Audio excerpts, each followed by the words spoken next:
good afternoon, and good morning. Depending where you are in the world, thank you for joining us in our worldwide program for Yom Hazikaron. I'm Jodis Samuels, and I am your host today.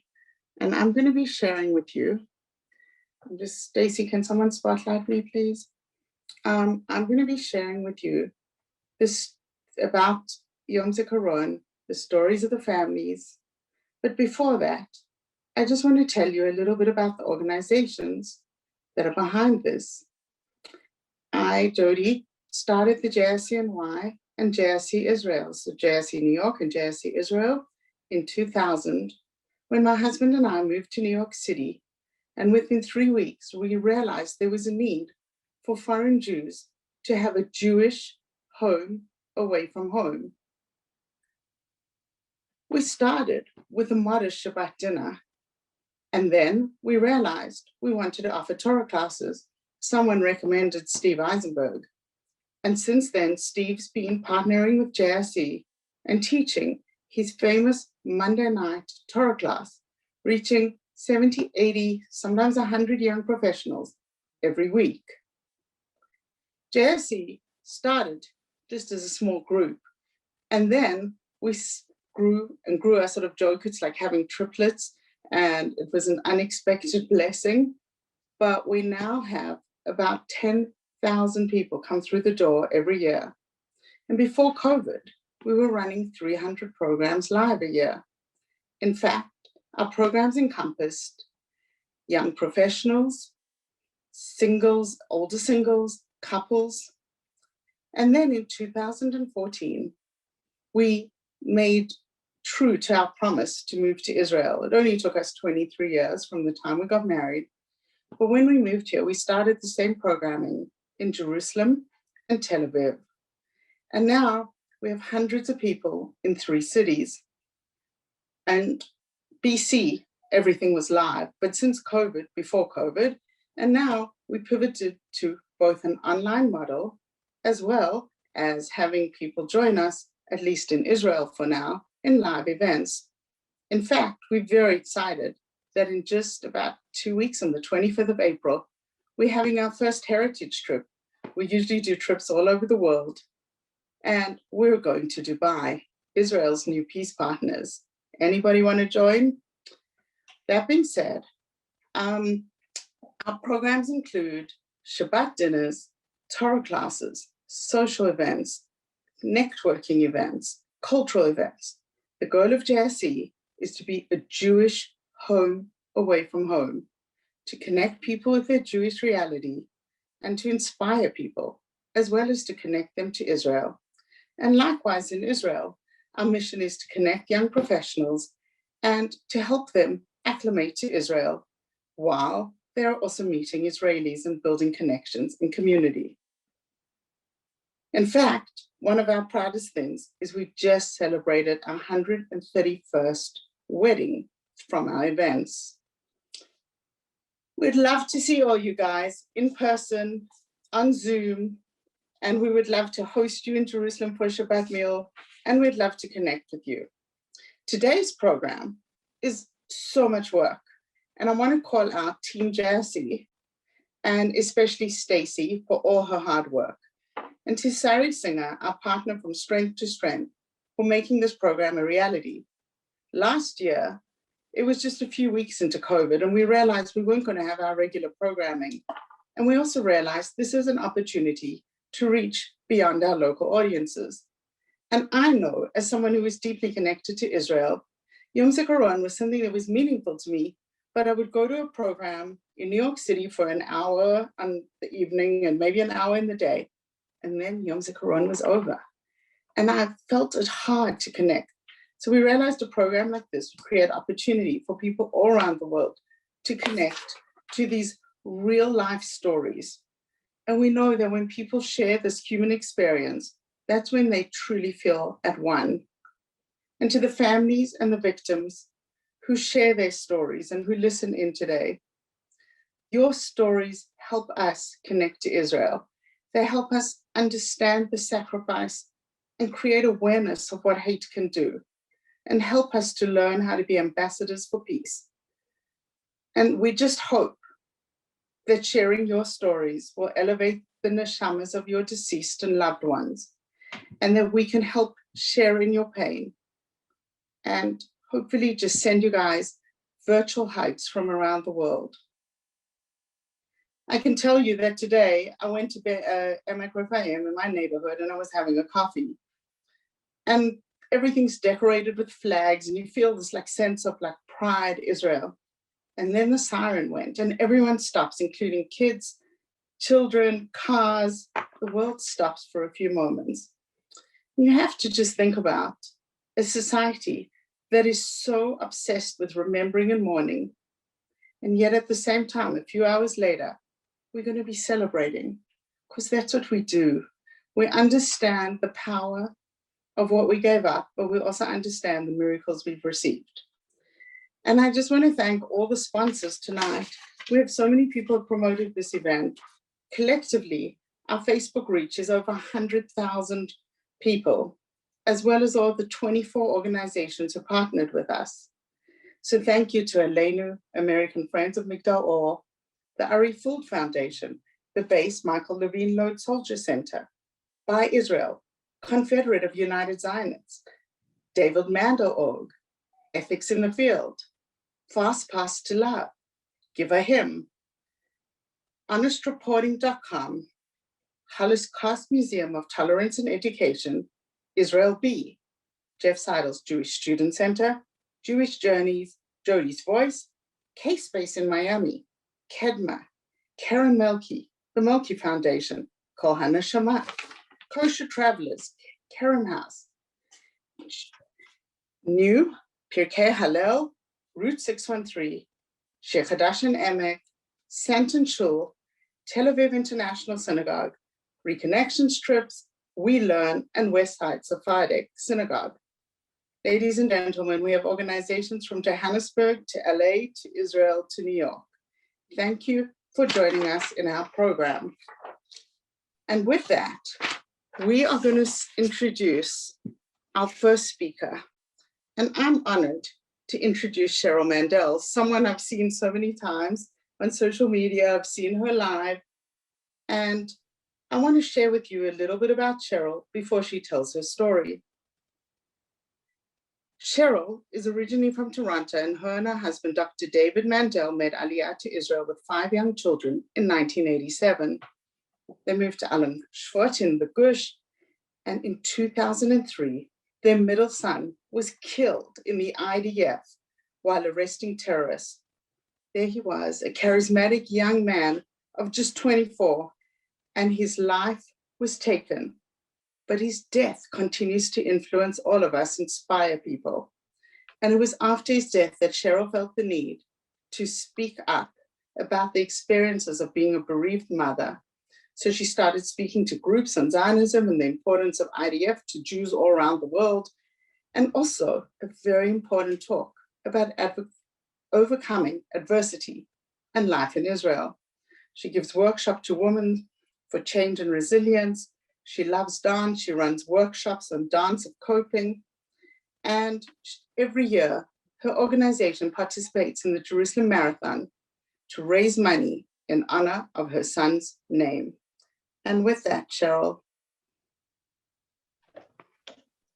Thank you. Everybody can hear me? Am I now speaking? Okay. You are. Lovely. Thank you very much. Okay, so I've just been part of an amazing experience here today. I started off by speaking at our local yeshiva, Yeshivat Har Etzion in Alon Shvut. And then we were at the ceremony at our cemetery in Kfar Etzion. It was a military cemetery in honor of Yom Hazikaron, Remembrance Day. And then coming back to the house, various people have been coming throughout the day. First came soldiers that served with Daniel in the army, and then came soldiers that were Daniel's soldiers. They were part of Sevet Mandel. And then came their commander. And with their commander, developed a very interesting conversation, and I'm still uh, so caught up in it and so involved in it. But this conversation was about how he felt as a commander, how he took the ultimate responsibility, how during the period that they were soldiers when Daniel was their officer, how there were every single night there were operations, there were terror attacks, and they were busy. And they talked about Daniel. Daniel was killed Yud Gimel Nisan, which was the 15th of April. Interestingly enough, that's tomorrow. Tomorrow's the 15th of April, and that it was Erev Pesach. It was the day before Pesach, and they did this operation. Their commander was killed. They killed a terrorist. They arrested two more, and then they were sent home for Pesach. And then, as their commander Goldfuss said, they got back on the horse. They were sent out the very next day, on the few days when they came back to the army after Pesach. They were sent out to do operations again. And Goldfuss said, I didn't let any psychologist come near my unit. And the soldiers were able to say to him after 18 years, they talked to him about the sense of security he gave them, how they followed Daniel. Daniel had been with them for 22 months, how they followed Daniel. The expression in Hebrew is anai matsumot. They followed him with closed eyes. Whatever Daniel told them to do, they did. And the sense of security and following your commander is something that is just a gift that these young soldiers had. And now after 18 years, they were able to tell it to Daniel's commander, Dan Goldfuss, who is now a big general. 18 years later, is a big general in the army. Here I am, a Canadian. I come on Aliyah. I have no experience with the army. I have to say that I didn't worry at all. My kids, Daniel was my second soldier. I have Nicole, and then Jonah, and then Daniel. Daniel was my second soldier in the army. He was in his 5th year. Gabriel had just gone into the army. I wasn't worried. I slept well at night. And then we got the knock on the door. And I go to the door and I open it up, and there's these 3 big soldiers there. And they walk me into the kitchen, walk me and my husband David into the kitchen. They sit us down and they say, are you the parents of?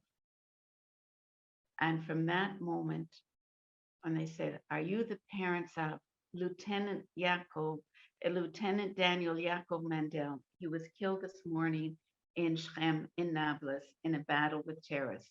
And from that moment on, your life is changed. And you know what? You have to make a decision. You have to make a decision. What I like to tell young people is that you can't control what happens to you. You can only control how you respond to it. And we decided to take the pain of our loss and to use it to go forward and to do good things in this world, in Daniel's memory, in Daniel's zchut. And this is what we've been trying. This is what we've been trying to do. I do a lot of speaking about Daniel because the main thing, if you speak to somebody, if you know somebody who has lost a loved family member, who has lost a child, what they want is they don't want that person to be forgotten. And I figure if I'm not willing to make an effort that my son Daniel will be remembered, then how can I expect anybody else to? Behind me on the wall, you see a picture of Daniel. And this picture is not just of Daniel. This picture is composed of tiny, tiny, tiny, tiny little pictures of all the children that are called in Daniel's memory. Daniel was 24 when he was killed. He didn't have a wife. He didn't have any children.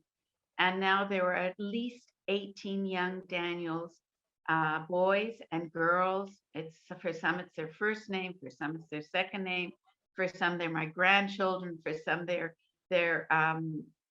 children of good friends of Daniel's. Um, they're all they're all called after our son Daniel. How do you cope? How do you go on? Well, I want to tell you that Daniel was killed there of Pesach. We came home from the funeral and did Bidikat Chametz. The next morning, we woke up and we sat Shiva for 4 hours.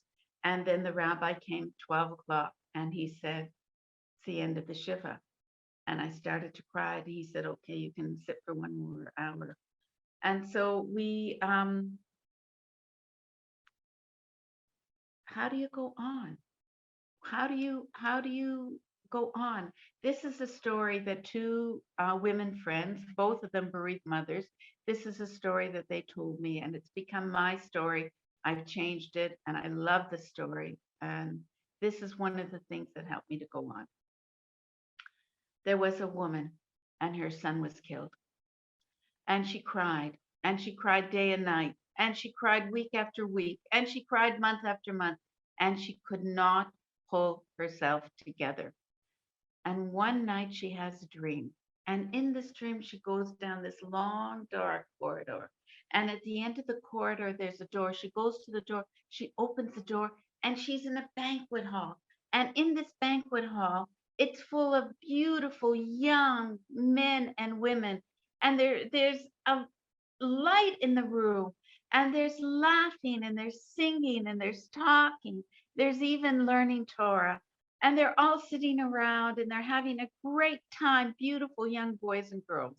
And then in the corner, she spies her son and she runs to him. She's so happy to see him. She throws her arms around him and she hugs him and kisses him and hugs him and kisses him and hugs him. And she cannot stop hugging him and kissing him. And then she says, wait a minute. Why are you sitting here all by yourself? Why are you alone in the corner? Why are you so sad? And he looks at her and he says, Ima, mommy. He says, Ima, how can I be happy when you're so sad? Now, I truly know in my heart of hearts that Daniel doesn't want me to be sad. And I truly know in my heart of hearts that Daniel doesn't want me to going around the world and in Zooms talking about him. But you know what? You can't have everything. Daniel was a very, very successful commander. He was very admired by his peers, loved by his soldiers, and he was definitely a non-traditional officer that took his soldiers all over the country and had them paint houses for different organizations, and he wanted them to know the country and to know what they were defending. For me, a very, very influential trip in my life was going to Poland. And was understanding. First of all, they talk about 6 million Jews, and they also talk about 55 million people were killed during the Second World War. And it just put into perspective my son, my one loss. And it put into perspective also because what I learned there is the importance of having Eretz Israel, importance of us having a country that during the Shoah, during the Holocaust, it didn't matter how gorgeous you were or how smart you were or how rich you were. If you were Jewish and you lived in the wrong town, you were dead. If you were Jewish and you went out of your house at the wrong time of day or night, you were dead. And for us here, Living in Eretz Israel, it's a privilege. It's a privilege that was denied to Jews for over 2,000 years. And with that privilege comes a responsibility, the responsibility of defending our homeland. And with that responsibility comes a small amount of danger. What I like to say is that I'm the same age as the state of Israel. And for those of you who are good at math, you know that means I'm 73. And so for the short period of time, you can think of me as Mother Israel. And as Mother Israel, I want you to know that I love my children just as much as you love yours. And I send them to fight. I send them to defend the state of Israel, and not all of them return. But I believe that it is so important. This is a privilege that has been given to us, and we must take care of it. We must use it. My husband, David, says it's very important that we view today Yom Hazikaron not as a Yom Evel, not as a sad day, that Daniel and all the almost 24,000 soldiers, they were killed on Kiddush Hashem. They were killed on Kiddush Hashem. And this is a day when we think of them and we are with them. And this is a wonderful day when all of Am Yisrael is together with the families and is thinking about our children. And we are so lucky. I'm going to tell you a little story. I'm not quite sure how much time I have left, but I'm going to tell you a little story. Daniel was a Katzin, was an officer in a unit called the Palsar Nachal. If there's aren't too many soldiers listening, then I can get away with saying it's the best unit in the army. And Daniel's training was long and hard. It was 18 months long. And at the end of this 18-month training, they become battle soldiers.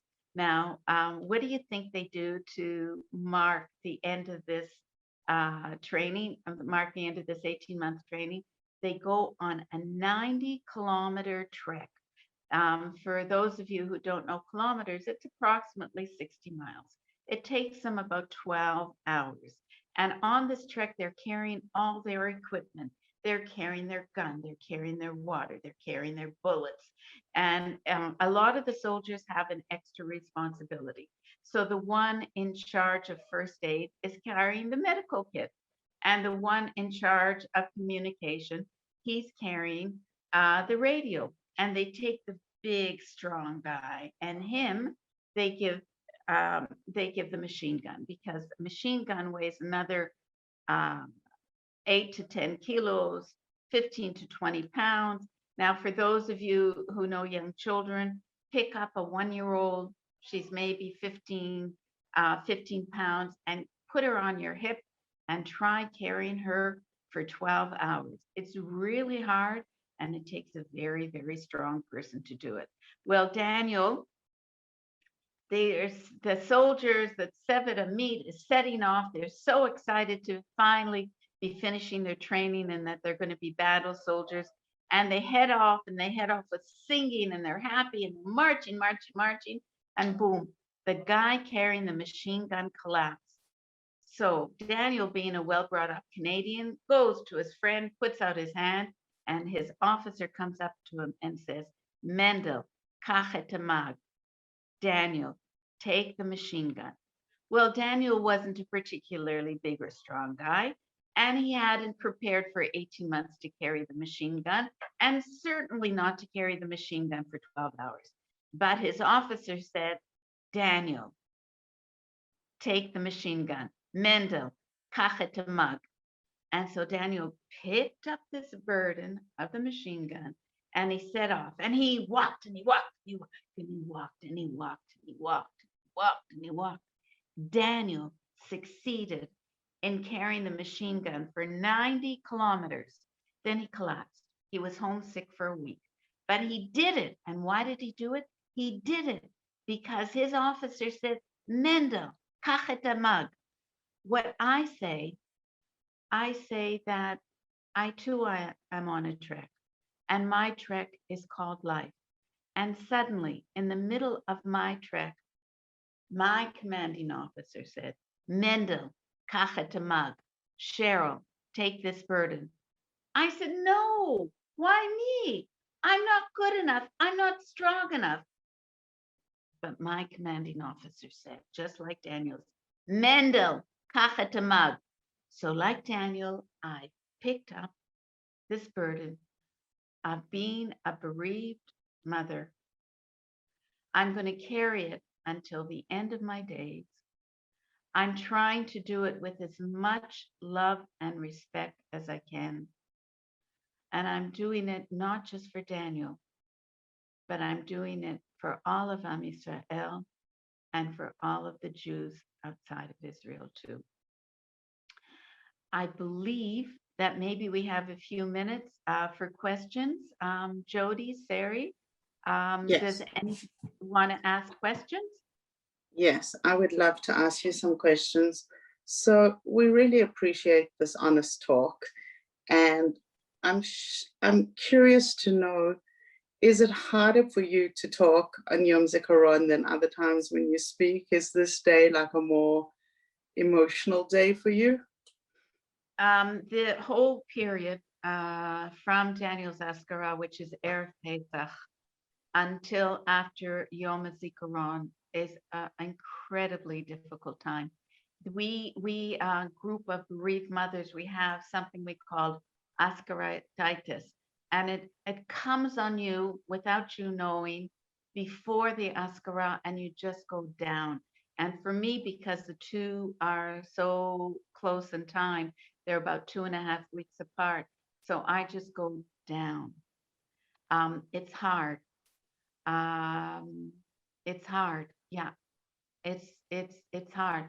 People who know me, I dance in all the women's performances, and I give workshops, and I do a lot of things. And I'm basically, I would say, a very positive, happy person. And this month, I just go, oh, Ein malasat. Okay. It's probably, I guess, somewhat healthy to experience the pain and feel it sometimes than always be the strong one. And perhaps maybe this time is the time that you feel it in a more, in a supportive environment rather than sort of going out to speak to the world and being the face of a bereaved mother. Now you are the bereaved mother. I have to say that I much prefer to be overseas, because what you'll find that most of members of bereaved families will tell you is that Yom HaZikaron is for Eretz Israel, it's for the it's not for the families.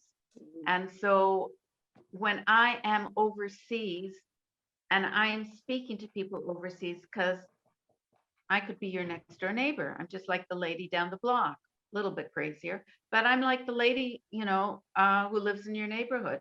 And I feel if I can, I feel I have a ability for a few minutes to touch people, to get them to understand the importance of living in the state of Israel. That is so important. What it means to be Israeli, what it means to lose a child, and how dear this is to us. I have heads of yeshivot and midrashot going like, oh, the good thing about Corona is that Cheryl's in Israel. She'll speak to us Yom HaZikaron, but I much prefer to be overseas. Yeah, there's nothing like that personal connection, no question. And a question, when this all happened, did you and your husband see this tragedy and reality through the same lens, or did it take you a while to get on the same page about it? Because so often you hear the challenge of bereaved families, that it's sometimes difficult. for the husband and wife to see the world in the same way? That's an interesting question. So I've been married over 52 years, Oh. and we have never seen the world the same way. Mm. And what I love to say, or what is so true, is that we're a family that we were both secular when we got married, and my husband became deeply, deeply religious. And through his faith, through his deep, deep, deep emunah, that he was able to give me, give our children, give the soldiers, give Daniel's friends, his friends from Atzmona, his friends from the Yishuv, to give us such, he was just so deep in his emunah.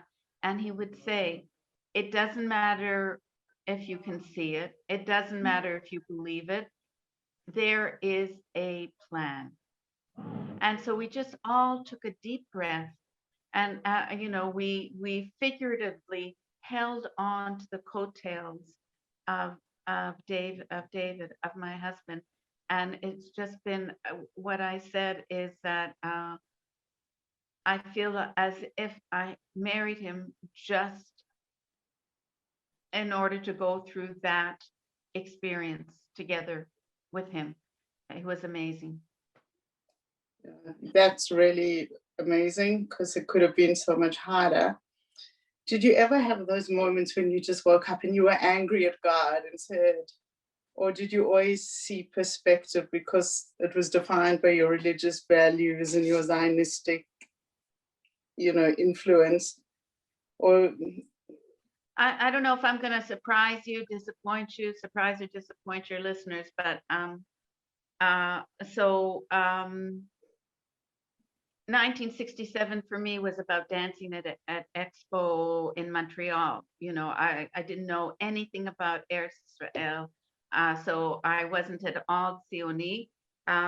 Religion, I have pictures of myself sitting on Santa's knee, but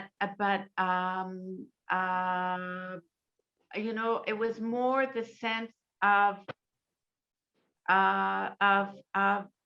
if I felt, if I knew, if I thought if I cried day and night, it would bring my son back, then I would do it. But I didn't believe it. What somebody explained to me, I always find it so interesting. Like a lot of my friends, the young rabbaniyot from Alon Shvut, they look at me and they say, Cheryl, you have such deep, deep emunah. And I look at them and I go like, huh, me, practical Cheryl? But when I was in Australia, what a rabbi explained to me, he says, Cheryl, your emunah is like your arm. It's just part of you. And so I don't know. I don't know. But when speaking of my arm, how I explain what it is to be bereaved is that it's as if your arm is gone. You'd adjust to having one arm. You'd learn how to live with one arm. You'd function with just one arm, but there wouldn't be one single day that went by when you didn't miss that arm and wish you had that arm still with you. Wow, what an incredible way of explaining that. And I hear that as a very clear message, and I hope that your clarity can give other people clarity. And, we can just send you a virtual hug and tell you that we, the people of Israel, are thinking about each one of you families. And we so appreciate you sharing the message, because when we have these I wish it was in person, but when we hear from the people, we really hear their stories and we just feel so much more part of the Jewish people in a crazy way. You wouldn't think that pain makes us feel more part of it, but there is like that moment of, I want to cry while I listen, and I'm so proud to be Israeli when I hear your story. So thank you. You're making me all choked up.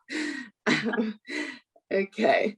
And we're going to move to our next speaker. So thank you for your time. And ladies and gentlemen, please, please share this We have so much powerful content that we can share with people who aren't on the talk right now, who may not be in Israel, who may not connect in the same way. And it's shared live on Facebook. We will also send out recordings and email. And the more you can share this, the more we can elevate the neshamot of those people whose lives are lost and be Israel and celebrate the fact that we're all here. So it's JSC NY on Facebook and JSC Israel on Facebook. And please, please share with that. And all the last night's program, which was also incredible, is also on Facebook Live, and all the recordings are available should you want them.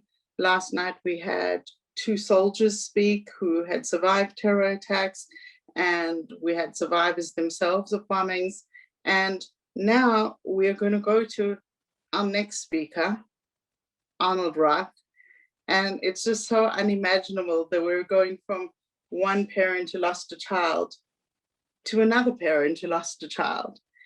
And Arnold was a lawyer for 3 decades in Australia, the US, and Israel before taking on senior management roles in Israel Ventures. His wife, Frimet, who's originally from New York, and they've both lived in Jerusalem since 1988, raising Israeli children and now grandchildren. But since the murder in a Hamas terrorist attack of their daughter Melki, who was just 15, guys, she was just 15, they've been speaking widely and raising awareness on the fundamental challenges facing the government and political leaders in dealing with the challenges of terror. This part to me is so crazy. Melki's murderer, a Hamas agent, lives today freely in Jordan as an acclaimed icon and celebrity. She's also one of the 2 females on the FBI's most wanted list. And since 2017, the Roths have been on a campaign for Jordan to extradite this terrorist so she can face the charges in Washington. But to this date, it's still an ongoing effort. In honor of Karen Melki, the Melki Foundation was established in 2001 in memory of Melki to empower families of children with disabilities in Israel. And with that, I'm going to ask Arnold to please talk.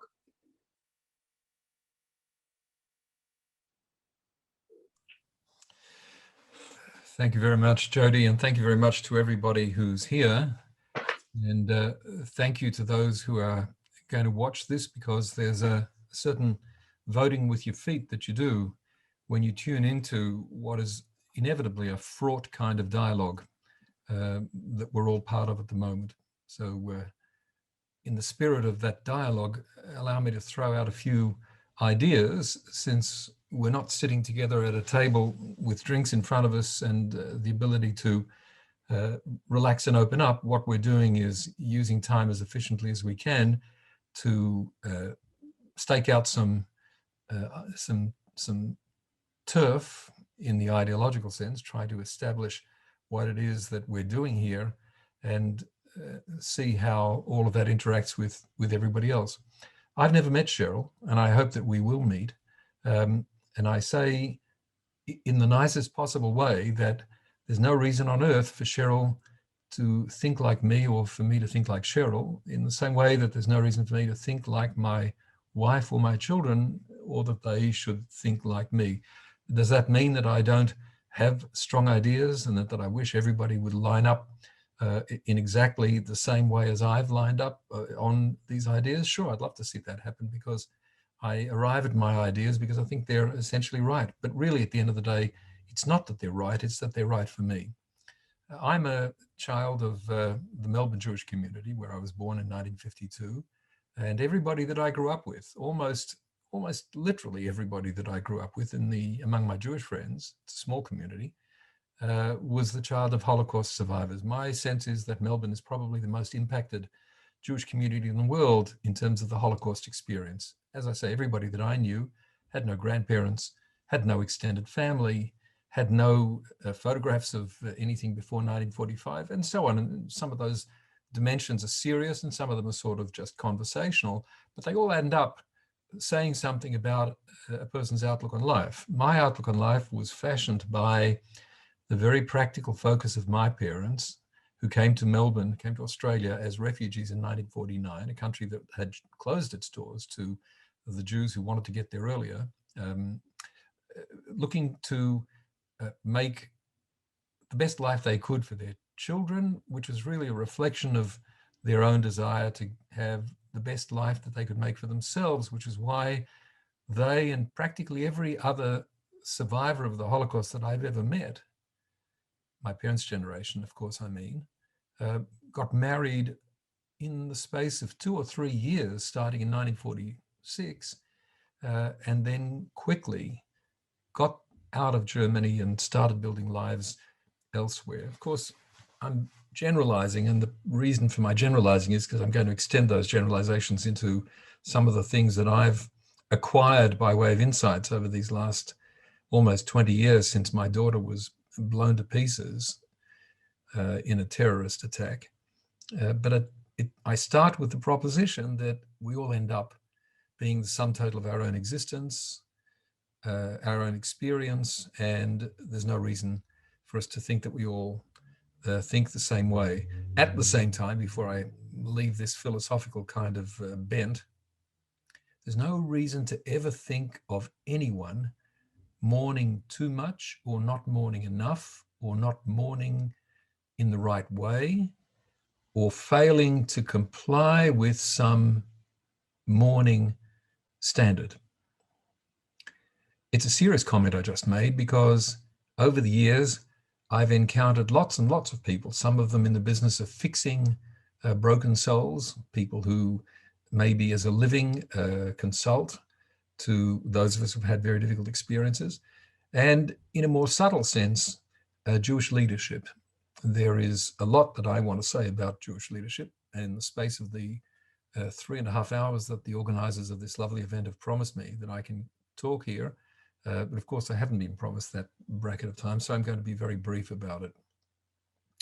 In addition to being the child of the Melbourne Jewish community and parents who survived the Holocaust with really nothing, having lost everything, I'm also the father of 7 children, of whom 6 are alive today.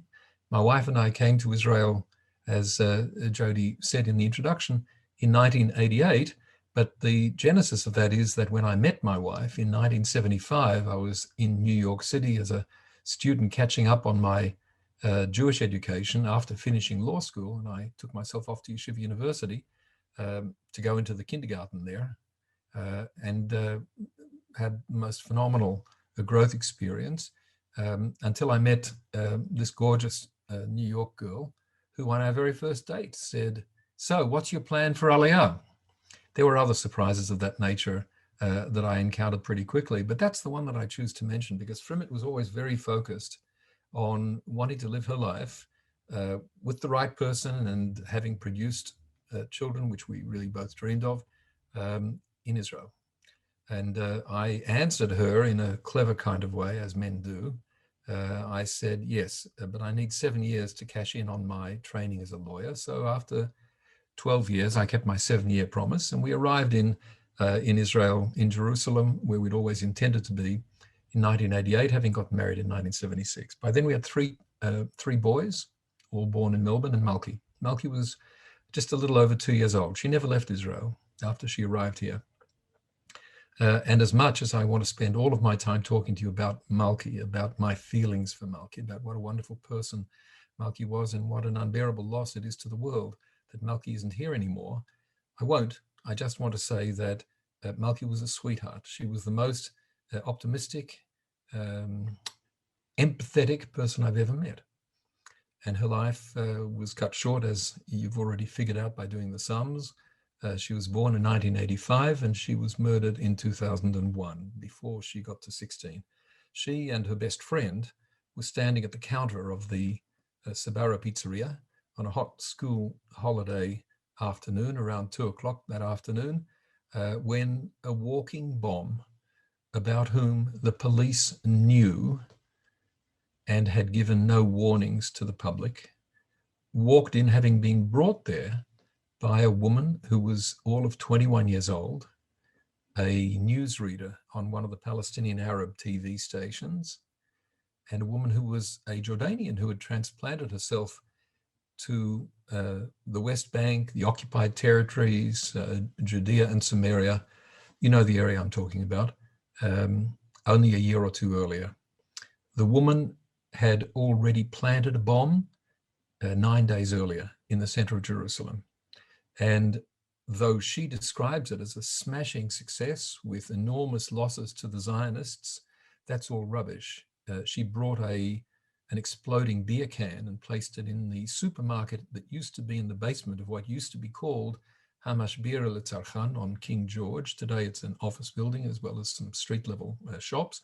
But at the time it was one of the few department stores in this country, and it had a supermarket below street level, and the supermarket sold beer, and she knew that Israelis like beer, and she would bring a can of beer and no one would stop her.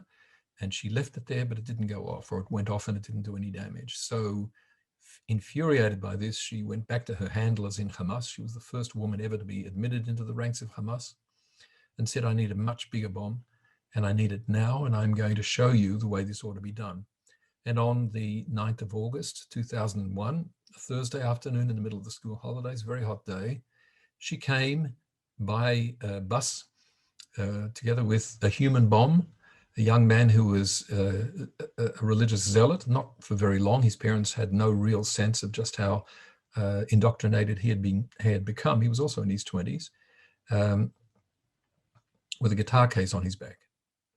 The guitar case I could spend the next hour talking about, because it was funded and constructed and initiated by a number of different people, one of whom is now being said to be a serious candidate for president of the Palestinian Authority, and has been nominated by Bishop Desmond Tutu, one of the few theologians in the world whom I despise, as a Nobel Prize winning leader. At least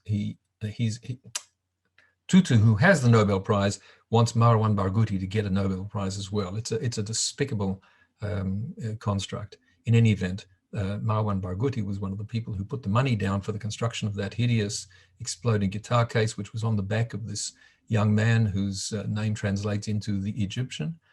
He was standing at the counter next to Malki and her best friend, Michal Raziel, when the woman brought him there and told him, give me 10 minutes so that I can get away from here, because I have no intention of dying here today. And she was already on a bus heading back to Ramallah when the entire building blew up. And not only the people inside, most of them, but people outside on the street were either maimed, or in the case of 15 of them, murdered. And for those of you who don't know all of the details of this very difficult experience that the Jewish people went through, there's a 16th victim as well, an American woman, a woman with American citizenship, who has been unconscious for the entire 19 and a half years since then, having brought a toddler with her into the pizzeria. And then, though I don't have contact with the toddler, I do know her father, and I've spoken with the parents of this young woman, and I know that the life that they have had since the massacre is something none of us can imagine. And that causes me to pause for a moment and just say something about what I just said about the other victims, and also about my parents, and also about Melbourne, and also about what it's like to be part of this community of people who have suffered terrorism at first hand. Our experiences are all different. We don't all want to be thought of as victims. We don't all want to be left alone to get on with life. We don't all hate the Arabs. We don't all love the Arabs. We don't all anything. It's a community as variegated and heterogeneous as the society in which you live and I live. There's no reason to expect it to be any different. And please never judge any of the victims of terrorism according to some standard, whether it's articulated or whether it's just implied, as having failed to live up to a person's expectations. Now let me put that point aside and move forward to what I really need to convey to an audience like this. Ahlam Tamimi, that's her name, was found very quickly after the massacre took place. She didn't admit that she was the bomber when she read the news that night. I've got a video clip of her reading the news, talking about the resistance operation in Al-Quds in which Zionists were killed. It's despicable. Many aspects of this story are despicable. And of course, when I say despicable, I'm protecting myself from using the kind of language that I would use if any of you would sit with me at a table with some drinks in front of us, because I need to explode with my language sometimes, simply in order to get things out of my head and out into the open where they can do less harm. She was arrested, put on trial, admitted to all of the charges, enraged the three-judge panel by smiling at them the whole time. And then at the traditional invitation to address the court before sentence, she spoke about her smile, about how she was going to be released, that whatever they did to her, in the end, she would be the one who laughs last, and brought the judges to the point where they said, for the protocol, you can go look for the protocol. You won't find it. I think I'm the only person anywhere who got a hold of the protocol and then published it on my own blog, and it's really worth reading. For the protocol, the judges said this woman should never be released in any political deal. She should never be given parole. This woman is a monster. On the occasion of the Shalit deal in October 2011, she walked free. She was one of 1,027 Palestinian Arab convicted terrorist prisoners who were the ransom that Israel paid for the release of Gilad Shalit. My wife and I were very careful not to campaign against the deal itself, though we thought it was a catastrophe, and we said so in many places at the time. We were among the less than 10% of Israelis who were opposed to the deal, a deal which in Hebrew deserves the title Bechia Ledorot. It is a cause for weeping for generations to come. It's a subject that I would be happy to talk about at much greater length, but obviously not now. We did, however, campaign, and very energetically, to call on the government of Israel to not include this woman in the Go Free list. You've got 1,027 people. No one can make the argument that this person who represents less than 1/10 of 1% of the price that Israel is paying for the release of Gilad Shalit and the return of him to Israeli society, that her being excluded from the list could do any harm. It's a nonsense. But nonetheless, we were singularly unsuccessful, even after sending 3 personal letters delivered into the hand of the then Prime Minister. He's actually the current Prime Minister as well. We never got a response. We've never had any response from the Prime Minister to any of the things that we've done in all the years, even though the Prime Minister was in fact in Melbourne, Australia, where I was born, where my daughter Malki was born, on the day that Malki was murdered, and was surrounded by Australian journalists. And I'm not going to say what he said to them, but you'll find that written in some of the things that I've said along the way. Tamimi went to Jordan, which is where she came from. And the next important moment that constitutes a decision point in my life was when in February 2012, so we're talking perhaps 8 weeks after her life was handed back to her and she arrived in Jordan as an absolute celebrity to a raucous reception at Queen Alia Airport in Amman, the Jordanian capital. She was given a TV show. This will probably kind of go over the heads of many of the faces that I'm looking at here now in this audience, but the TV show was on one of the Hamas global satellite networks, meaning that the TV show was beamed to every country on earth where there are Arabic speakers, which is practically everywhere. And she attracted a huge audience over the following, are you ready for this? 5 years. Every weekend for 5 years, a program devoted only to the glorification of terrorism and of the people who do it. Jordan is not a free country, my friends. Jordan is a country where the media is very tightly controlled. It's a country where speaking out against what may be the current policy of the people who own Jordan is answered by imprisonment and by a visit from the police. She was never stopped. No words of criticism, no restrictions were ever applied to her in all those 5 years. A message of pure poison, a toxic tribute to the utility and the transcendental nature of terrorism in the hands of Arabs directed at Jews. Never attracted a single word of criticism, even though it was produced in downtown Amman every weekend for 5 years. I could stop talking at this point because really that is probably the most salient and impactful thing I could possibly say. Unfortunately, there's a lot more to say, and I'm going to be very brief in simply planting some ideas in your consciousness because things need to be done. When I saw that she was getting a TV program, I did what anybody would do, and I got on a plane to Washington after discussing it with Frimet, and we were on the same page on this as we are on almost every other issue. And I went armed with a fabulous lawyer who is still part of our lives today, just a wonderful man, to the Department of Justice. We met there with a group of perhaps 20 senior managers from both the DOJ and the FBI. And the presentation that I made there was somewhat emotional, but mostly rational and calm. And I made the following key points. The woman who murdered my child, who was an American citizen because of her mother's Americanness, all of our children have American citizenship, and took the life of another American woman who was her parents' only child, pregnant with her own first baby, a tourist.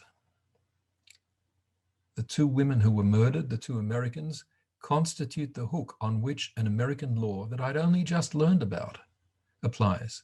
And that American law says that if there's an act of terrorism that takes place outside of the territorial United States and involves a weapon of mass destruction and produces dead American nationals, then the United States takes upon itself, I think uniquely in the world, the privilege and the responsibility of going after the terrorist, having that terrorist brought back to the United States and tried in an American court under American law, and if found guilty, sentenced to prison in the United States.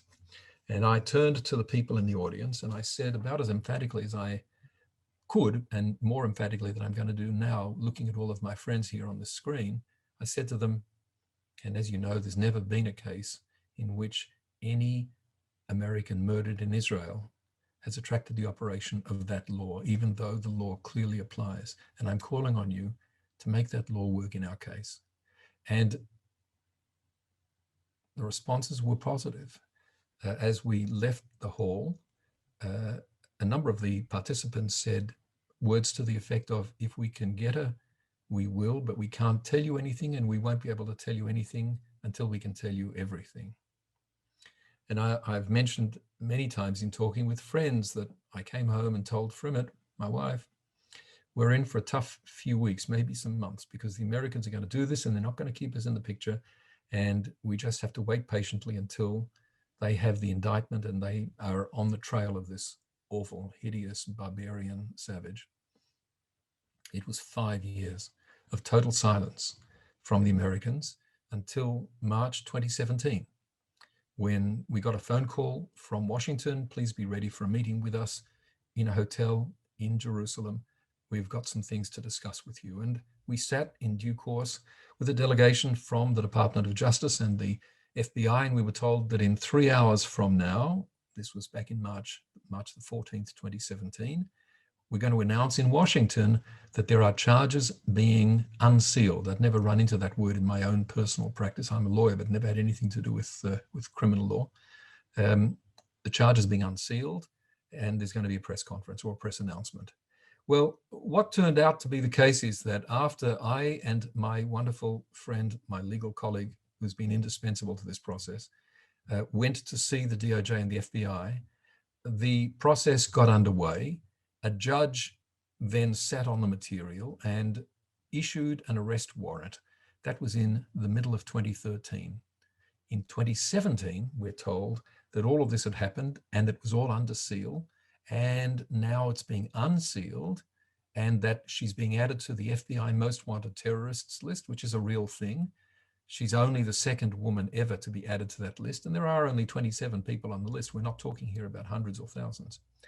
And that there's an arrest order, and that the United States is asking the Jordanians to extradite her, which is not a big surprise because Jordan and the United States have had an extradition treaty since the middle of 1995. King Hussein, the father of the current king, and President Bill Clinton and their respective administrations entered into an extradition treaty, which was a big deal at the time, and that treaty had been in existence for all of that period.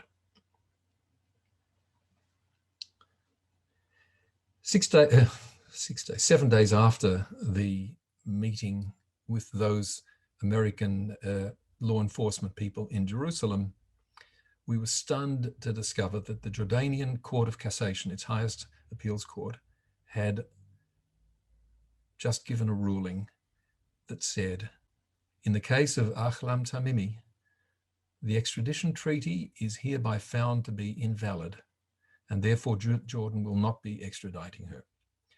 And do you know what the government of Jordan did after getting that ruling? Do you know what the king of Jordan did, what the prime minister of Jordan did?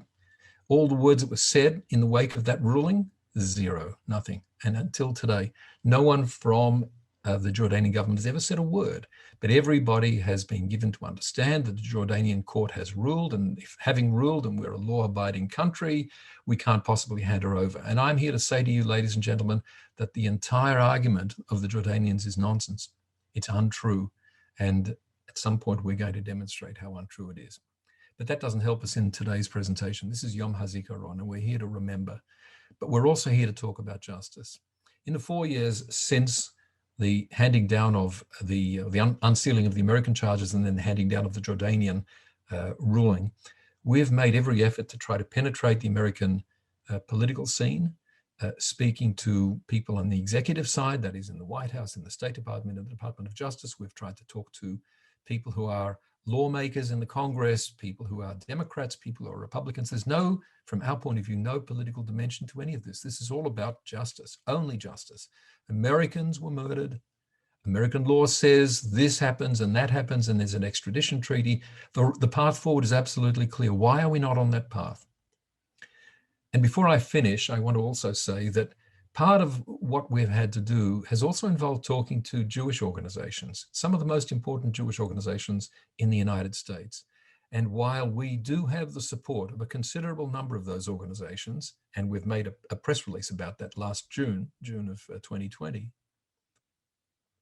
the fact is that we've also been rejected by numerous Jewish organizations who never say why they want to reject, although it's pretty clear once you get into the understanding what their orientation is. But in more than a handful of cases, and I'm a persistent person, we've got nothing but silence. I cannot contemplate American Jewish leadership that stays silent and impassive in the face of a case which is 100% justice concerning the murder of, they don't have to know that she was a beautiful soul and a wonderful person and her loss was heartbreaking to us. They only need to know that she was an American citizen who was Jewish, who was murdered because she was Jewish by somebody from a country that has an extradition treaty with the United States. It seems to me that all of my lectures and all of my public speaking and all of my tweets and all of my blogs could end with just that statement. And yet, there is not a small number of those major Jewish organizations, many of which solicit you for funding at various moments, who have said, that's what they say. And then there are those who say, sorry, we don't want to be part of this. The current situation that we have is that the woman has just been taken off OFF, the Interpol Red Notice list, which up until now served to warn any country to which she might turn arriving at their airports. The red notice would say, don't let this woman in, call the police. That's what the Interpol Red Notice does. She's now off it. She's been off it since the first week of March. The Jordanian government has been in the news lately. You might have noticed that the king and his half-brother have had what looks like a fairly serious disagreement about the way the world ought to work. It's been called a coup. It's not a coup. but it's clearly something that has played to the idea that Jordan is an unstable country. Well, Jordan may be an unstable country, but it receives $1.8 billion a year, which I don't pay for, but most of you do.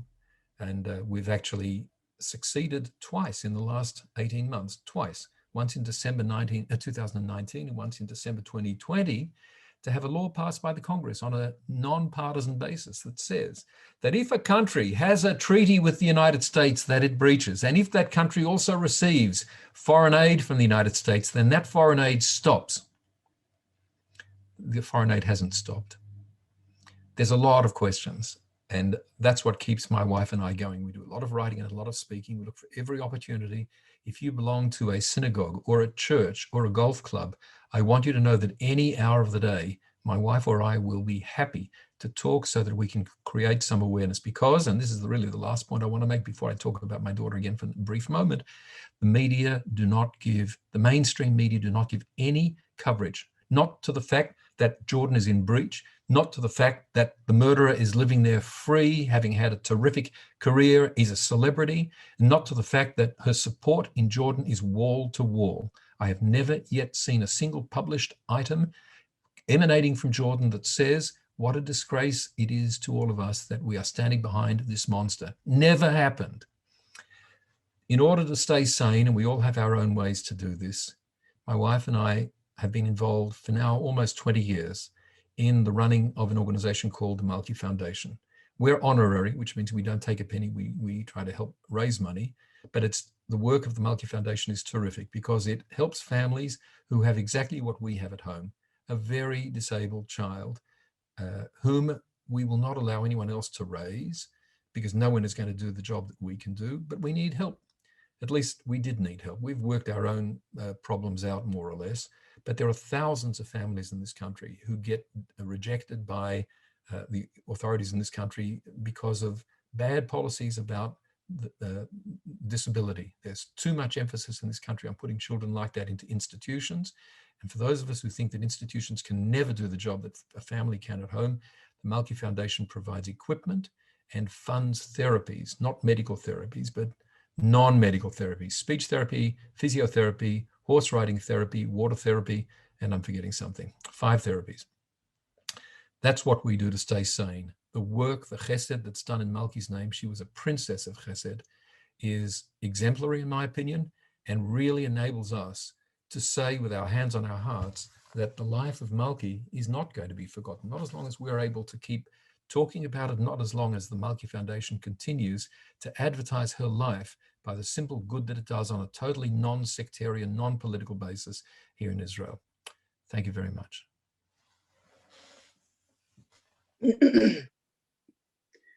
Okay, Arnold, and I can only say thank you for sharing. I just need to be, okay. Thank you for sharing your story, because I'm sure as many times and as articulately as you say it, it's still your story, and there's, you know, she's still your daughter you lost. I'm guessing sort of your professional experience helped you be out there and be such an articulate advocate for your daughter. I'm wondering if you believe in your day you'll ever see the needle truly moved, or after all these years of fighting and all the political ramblings and the backwards and forward, do you think that you're raising awareness to the Jewish communities, maybe to other communities, but do you think this will actually change in your day? Oh, you're muted. Hold on.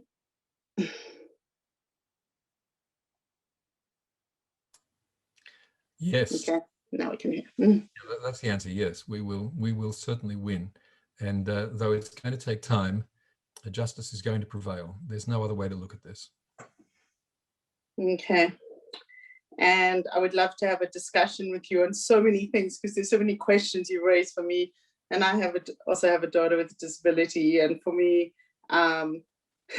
moving to Israel has definitely been a challenge, navigating the system. And I'm a very passionate advocate for that. So I'd love to connect with you. I'm just going to ask you. We need to talk. And I'm also have an Australian citizenship with the South African passport. But separate to that, I want to just ask you one more question because we're short on time. And I just want to ask you how it impacted her siblings when she passed. Like, we always hear about the impact on the parents, but how was the impact on the siblings? You're a parent, so you won't be astounded when I say that our children are different from each other. We've had every kind of response from total stoicism through to post-traumatic stress disorder in a serious way. Each child has required to be dealt with as an individual, and of course has grown up to carry the burden forward as an individual. It's the same right across the community of people who have experienced terror through their own flesh or in their families, and no one should be surprised by that. I can only say, though, that all of us share this deep, impossibly sad sense of what a shame Malki isn't with us. She was so full of life, so positive, such a gift to the world, and the casualness with which her life was first of all destroyed and then demeaned by the machinations of idiot politicians. I'm sorry, I shouldn't use that expression, but by politicians who don't have enough sense to know how to deal with issues like this. That really enrages all of us, I think. Okay. And I will look forward to connecting to you separately and finding out more about your organization. And for all of you who'd like to, you can also check out the Malki Roth Foundation. But for now, we're going to go to our next speaker. And I just want to remind everyone that this is streamed on Facebook Live. We would love everybody to share this. I think there's so many messages today.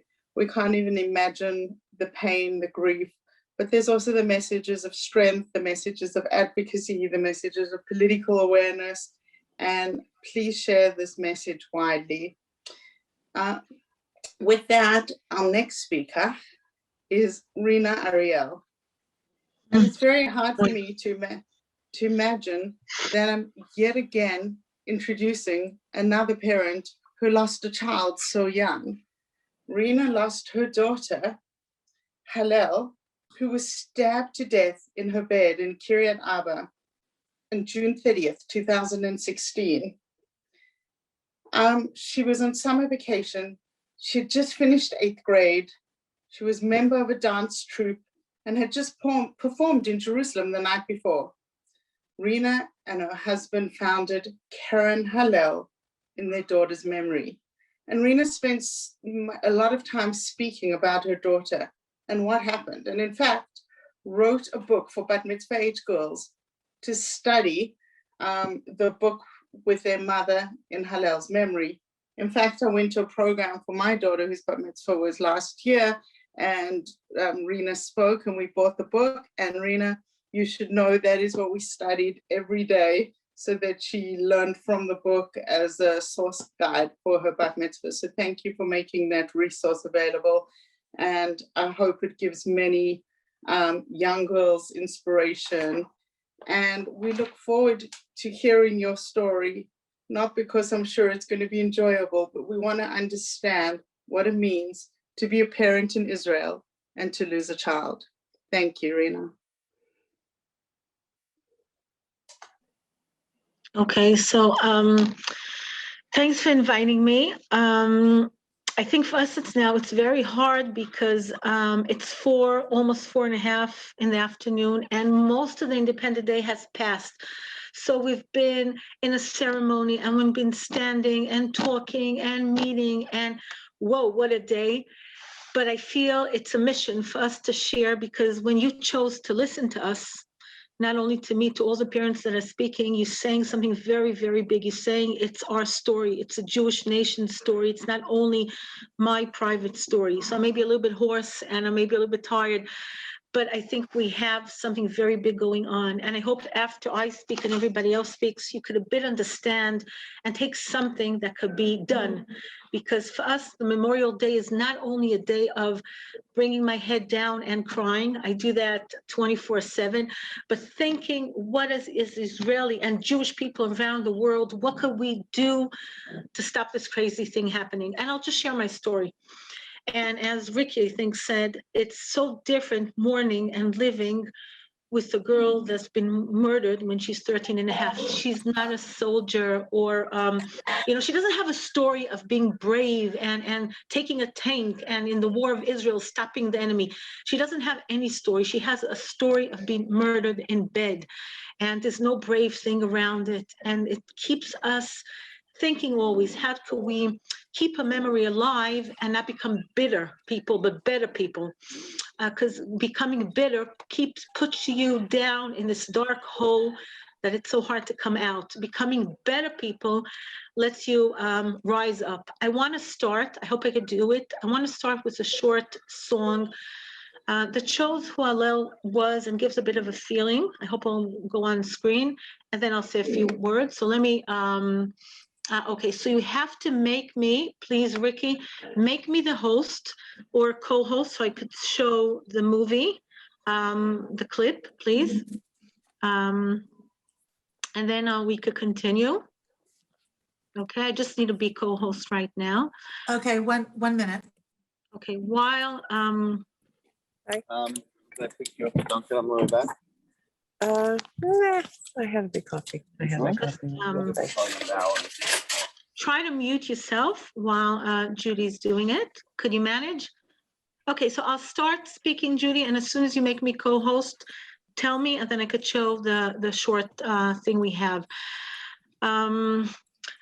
As Judy said, Hallel was murdered close to 5 years ago. She would be now 18 and a half. All her friends finished high school and serving in the country, most of them doing national service. And I guess this is what Hallel would be. But for us, she's 13 and a half forever. And one of the questions we've been asked is, how do you keep on surviving, and not only surviving, but living and believing and having faith in God and having faith in the Jewish world, and not only that, living where we are. Now, we live in the very outskirts of Kiryat Arba, Hebron. Beyond us are the vineyards of my husband. My husband makes wine and grows the grapes as a belief that part of the things that Jews have to do coming back to Israel is living in the land and making the land alive again. So we grow grapes, and beyond the grapes, the vineyard is a fence. And beyond the fence, there are Arabs. So a lot of people ask us, why do we stay and live where we are? And how do we stay and, become believers?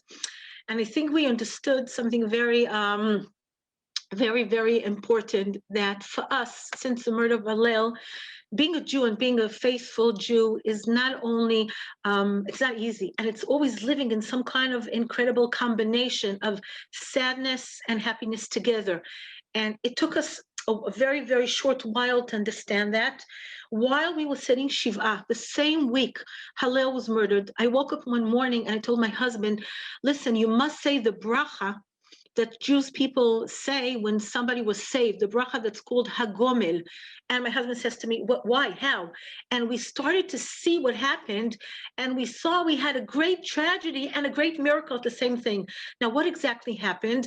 An Arab terrorist of the age of 17 jumped over the fence, ran over in the wilds of the vineyards, jumped into our house, our isolated house. Hallel was the only one in bed, stabbed it to death, and stayed in the house. My husband, Amichai, is part of a troop of civilians that protect the Jewish settlements and work with the army. So when my husband heard that something is happening in the area, no one knew what happened, he ran home with two additional warriors. One of them is by the name of Shuki and one by the name of Hanoch. The three guys enter the house, and Amichai runs to Hallel's bedroom, sees what he saw, and started screaming, and my husband never screams. The Arab terrorist that was waiting inside wanted to come out and stab him to death. But that same second, the second guy heard the screaming, came in, shot the terrorist, and saved my husband. So the first great miracle was that my husband was saved, and it's not something just to ignore. The second big miracle was the terrorist was dead. Now, I'm part of a foundation called Families Like Us, called Choosing Life. And we try to fight for all kinds of legal things around the terrorist rights, because there's crazy things that happens now in Israel. Terrorists are being paid and they have special rights, and the Palestinian government gives them a salary. And my friends have terrorists that are alive and make a joke and laugh at the families, and it's really, really horrible. So for us, the fact that the terrorists died means so much. That's a second miracle. The third very important miracle was that Hallel did not suffer. Everything was very, very fast. She was asleep, she was in bed. And we know the terrorists could act in different ways.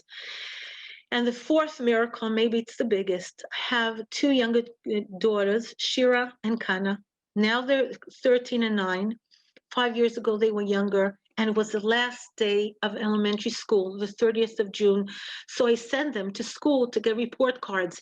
And Hallel was the only one to be sleeping. If this whole thing would be a day after, my three daughters would be sleeping in the same room. And Israel has known double and triple tragedies where a terrorist comes and murders not only one, but 2 and 3 and more members of the same family.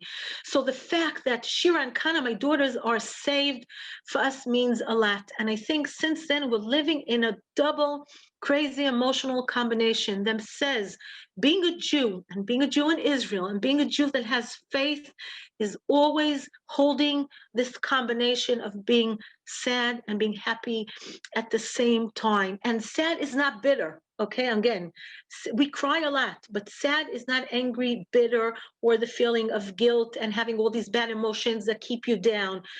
Keeping these two emotions means I'm holding the sorrow, but I'm holding also and acknowledging the fact that I have something left. And we felt it very strongly after the 30 days that Hallel was murdered. So the third guy that I told you, 2 other guys came with my husband. The third guy was injured in the battle and lost an eye. His name is Shuki. And after 30 days that Hallel was murdered, Shuki comes with his wife, with Chanukh, the guy that saved my husband, and his wife. And I'm standing with my husband, Amichai, and we're all 6 people standing in the same place where Hallel was murdered. And Shuki says, I want to invite you to a thank you meal, saying thank you to God that I'm survived. And I'm looking at my husband, and my husband is looking at me, and we're saying, how could we come to a party when Shuki was survived and Hallel is gone? But we said we're coming, and we came. And of course, it wasn't a happy thing. It was very emotional. But the 3 warriors and soldiers stood up in the middle and started saying a Psalms of Tehillim, Nishmat Kol Chai. And they were crying and saying thank you and crying and saying thank you. And we understood that this is our secret of being Jewish.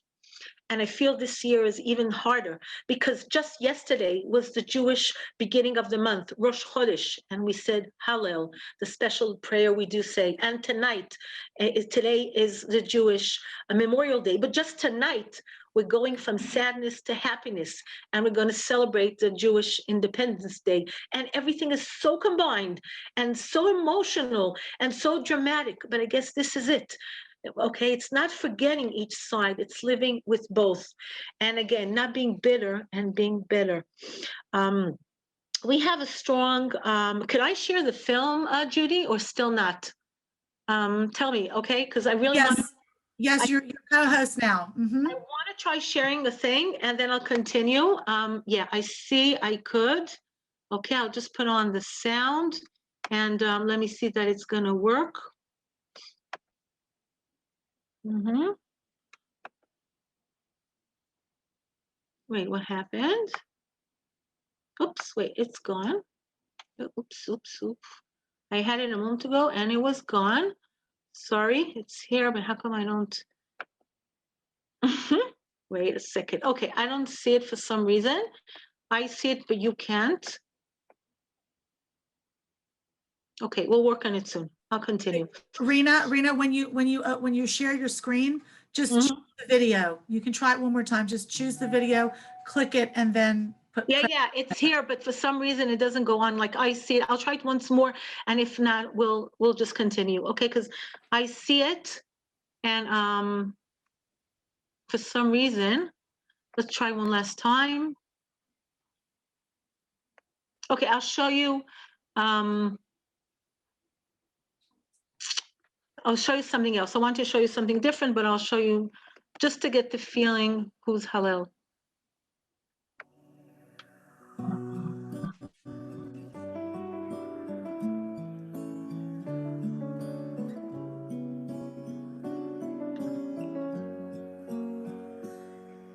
ימים לילות לוחש אליך אלוקיי, אבי שבמרומים קבל את תפילותיי.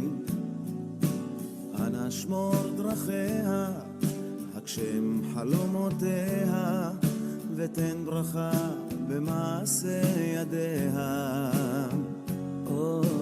אנא שמור דרכיה, הגשם חלומותיה, ותן ברכה במעשה ידיה. לכל אשר תלכי, תלכי תמיד בדרך, זכרי שלעולם ישמור עלייך מלך. את אוצר כל כך מושלם, הכי יקר שבעולם, עצמי את יופייך, המשיכי לחייך, ואלוקים יאיר את מזלך. זרבדים אשזור הניח לראשך, שביל המחר עכשיו סלול כבר בדרכך, חומת מגן אהיה לך, תורת אמת אתן לך, אהיה כאן בשבילך באמונה.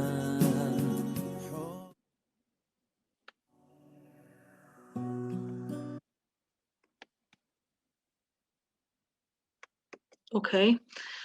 Maybe I'll show you the second one later if I could find it. One of the questions is like, again, how do we continue? You saw Hallel, a beautiful girl, never harmed anything, never did anything bad, just started life. And I think the hardest thing is to be a parent that lost a child. I think the hardest thing on the pyramid, if there is one, is losing your only child. And we know, I know people that lost their only child.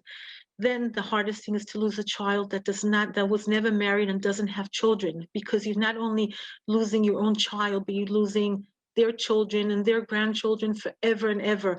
And for us, the parents that lost a child that wasn't married, and there's no future, and there's nothing to hug, I think it's not only one loss, but it's a loss of all and every future. And one of the biggest questions is, how do we keep Hallel's life, and how do we stay pure? Hallel means glory and light and shining.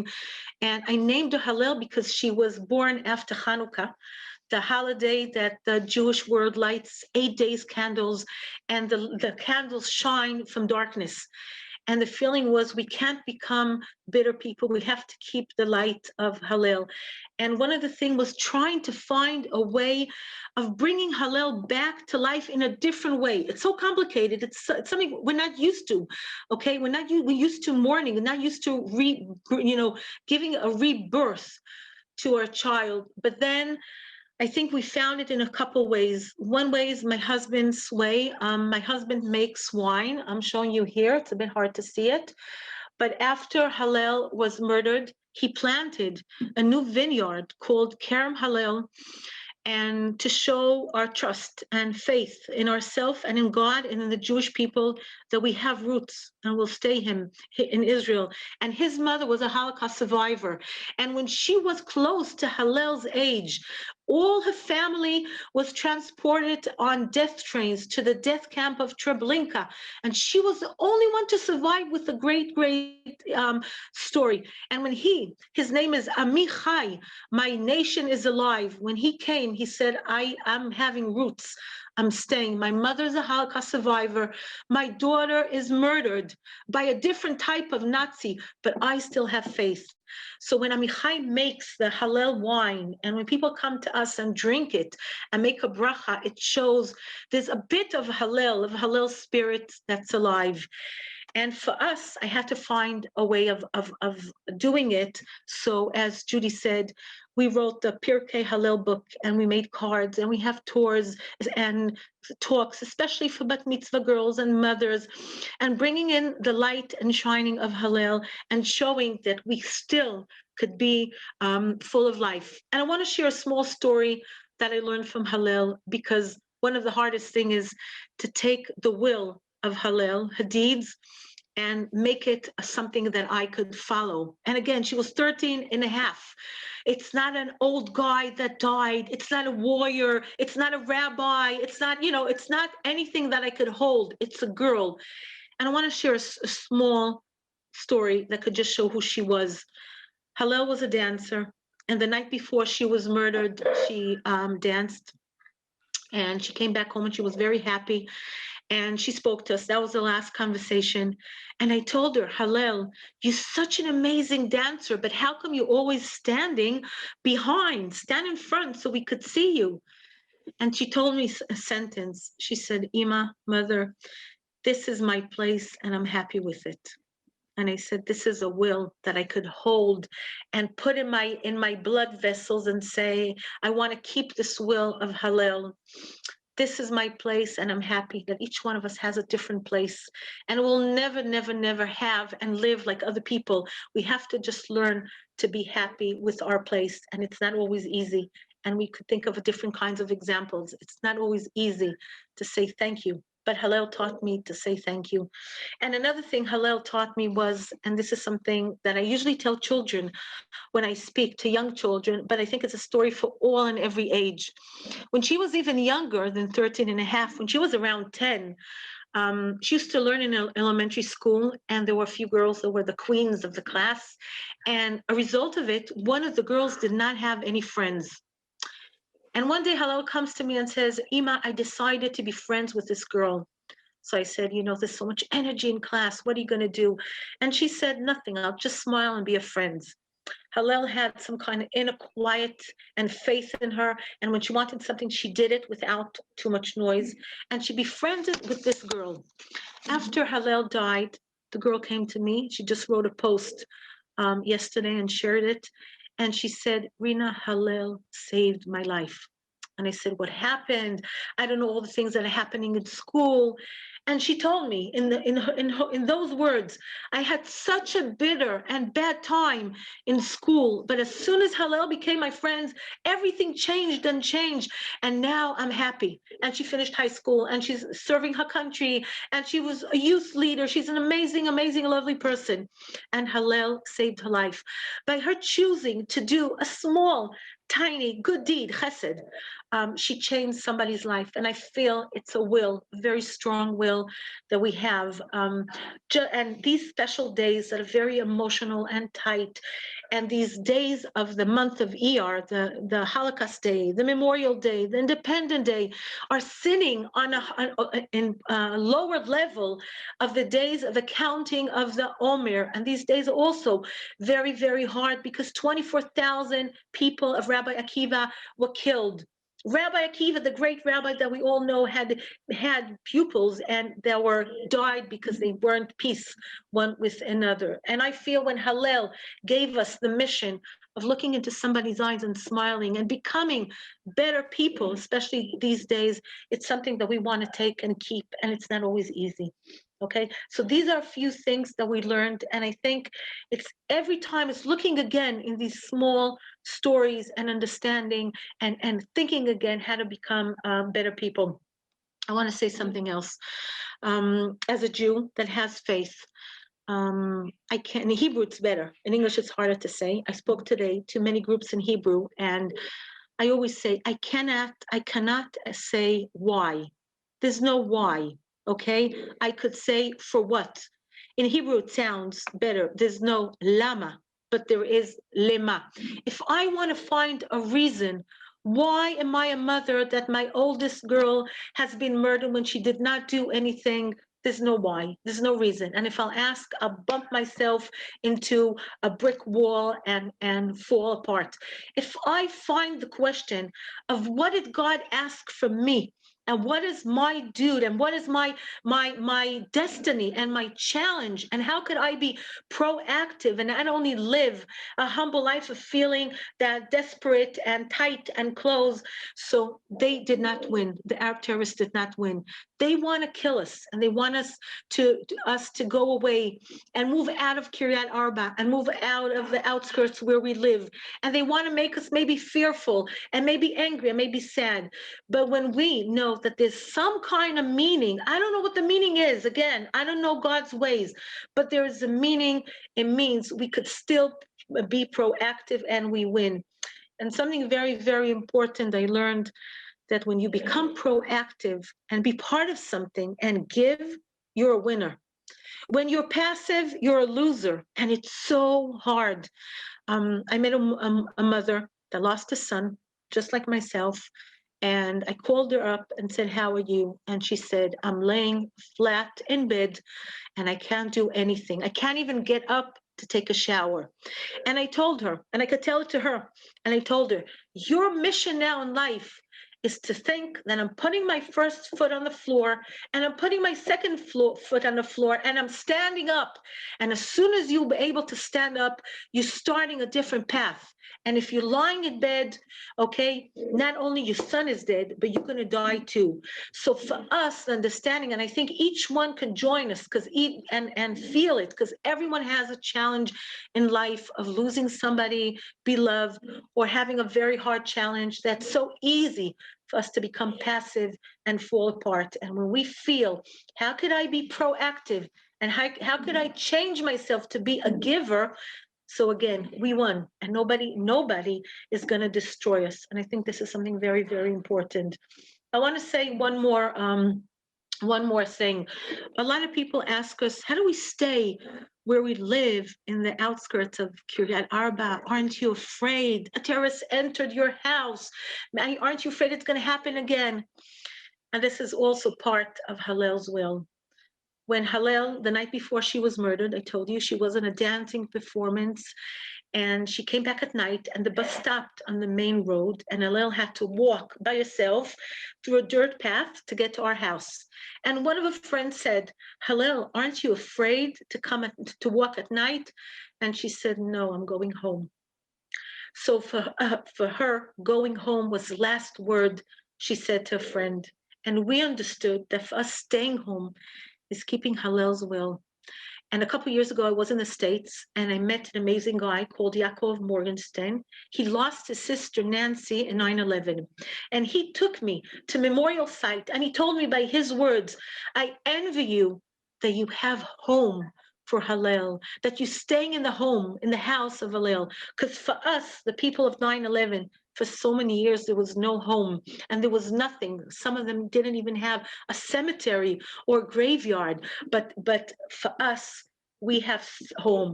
So Hallel is by us. We build a small place called Kerem Hallel, Hallel's Vineyard, and people come and group comes. And when people come and visit and see the place and see the land and see the fence, but see also, on one hand, the Arabs, but the second thing, the grapes growing, we see the future. And I think for us, it means so much, really, really a lot. I want to end with something, okay? I guess, let me just try.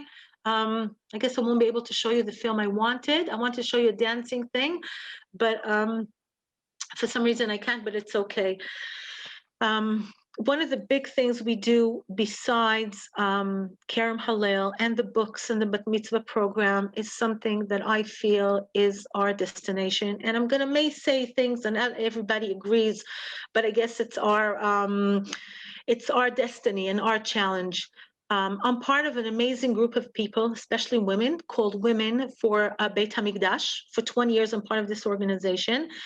And as soon as after Hallel died, we made this beautiful piece of art, this necklace that shows the Beit HaMikdash, the Jewish temple, surrounded with the Golden Gate. The Golden Gate is a gate we call the Gate of Hallel. It's known today officially, it's called the Mugrabim Gate, because in the state of Israel doesn't have enough courage to change the name. So anybody that goes by the official name wouldn't see it as the Mugrabim Gate, but us, we call it Hallel's Gate. And once a month, since Hillel was murdered for almost 5 years, we go up to Har HaBayit, the Temple Mount, purified and the way the Jewish halacha says, with a group of women, and we pray as we could. We can't so much because there's so many interesting laws, and we pray that one of these days, not only the Jewish temple will be built, but we'll be part of building it. And if we want to come to the Independence Day with a different level and a different zone after 73 years of being independent and almost 54 years by freeing Jerusalem, if we want to feel ourselves in a different spiritual level, we have to start with the holy, holy home of God that's missing.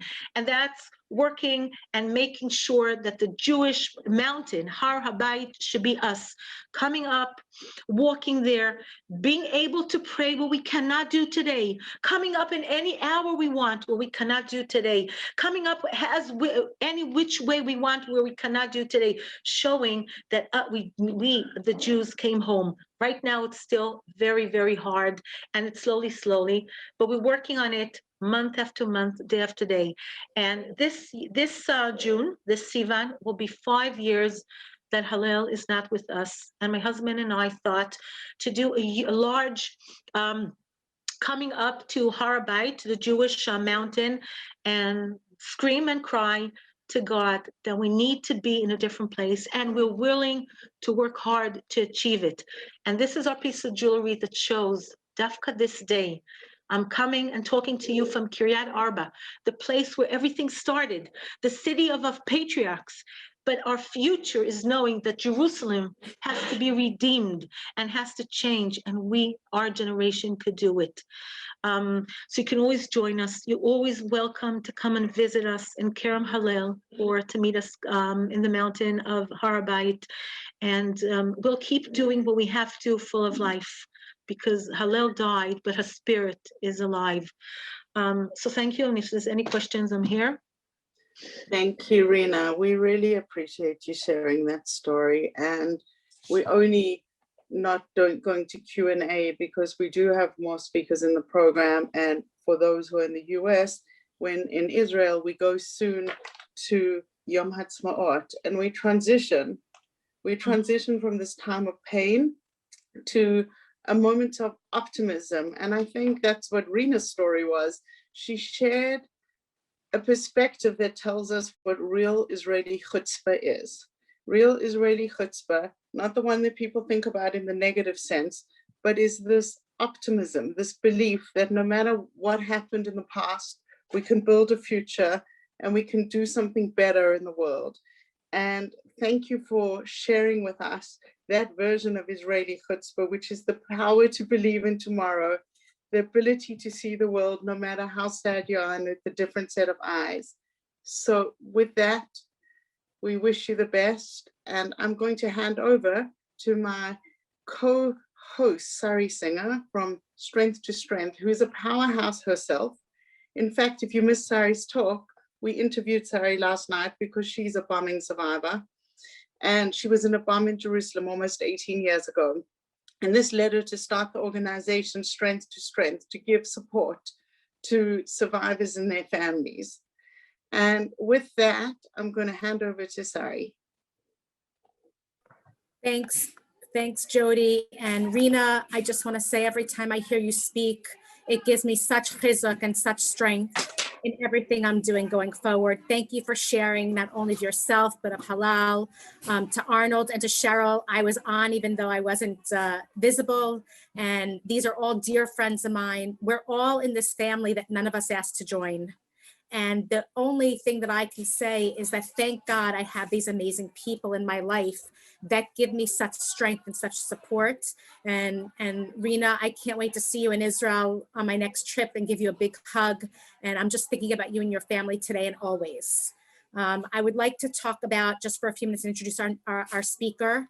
Miriam Foltz will be speaking. And this for me is quite difficult because Miriam's husband, Ari Foltz, was stabbed in the back by a terrorist on September 16th, 2018, while he was walking through the parking lot of the shopping mall in the Gush Etzion Junction. And Ari was a good friend of mine, and we talked a lot about different things. In fact, on Yom Hazikaron, before I would speak at a school or something, usually early in the morning, my time, I would always be texting with Ari back and forth about things. And every time I'd be in Israel, he'd take me to visit soldiers and to feed them ice cream and visit with them.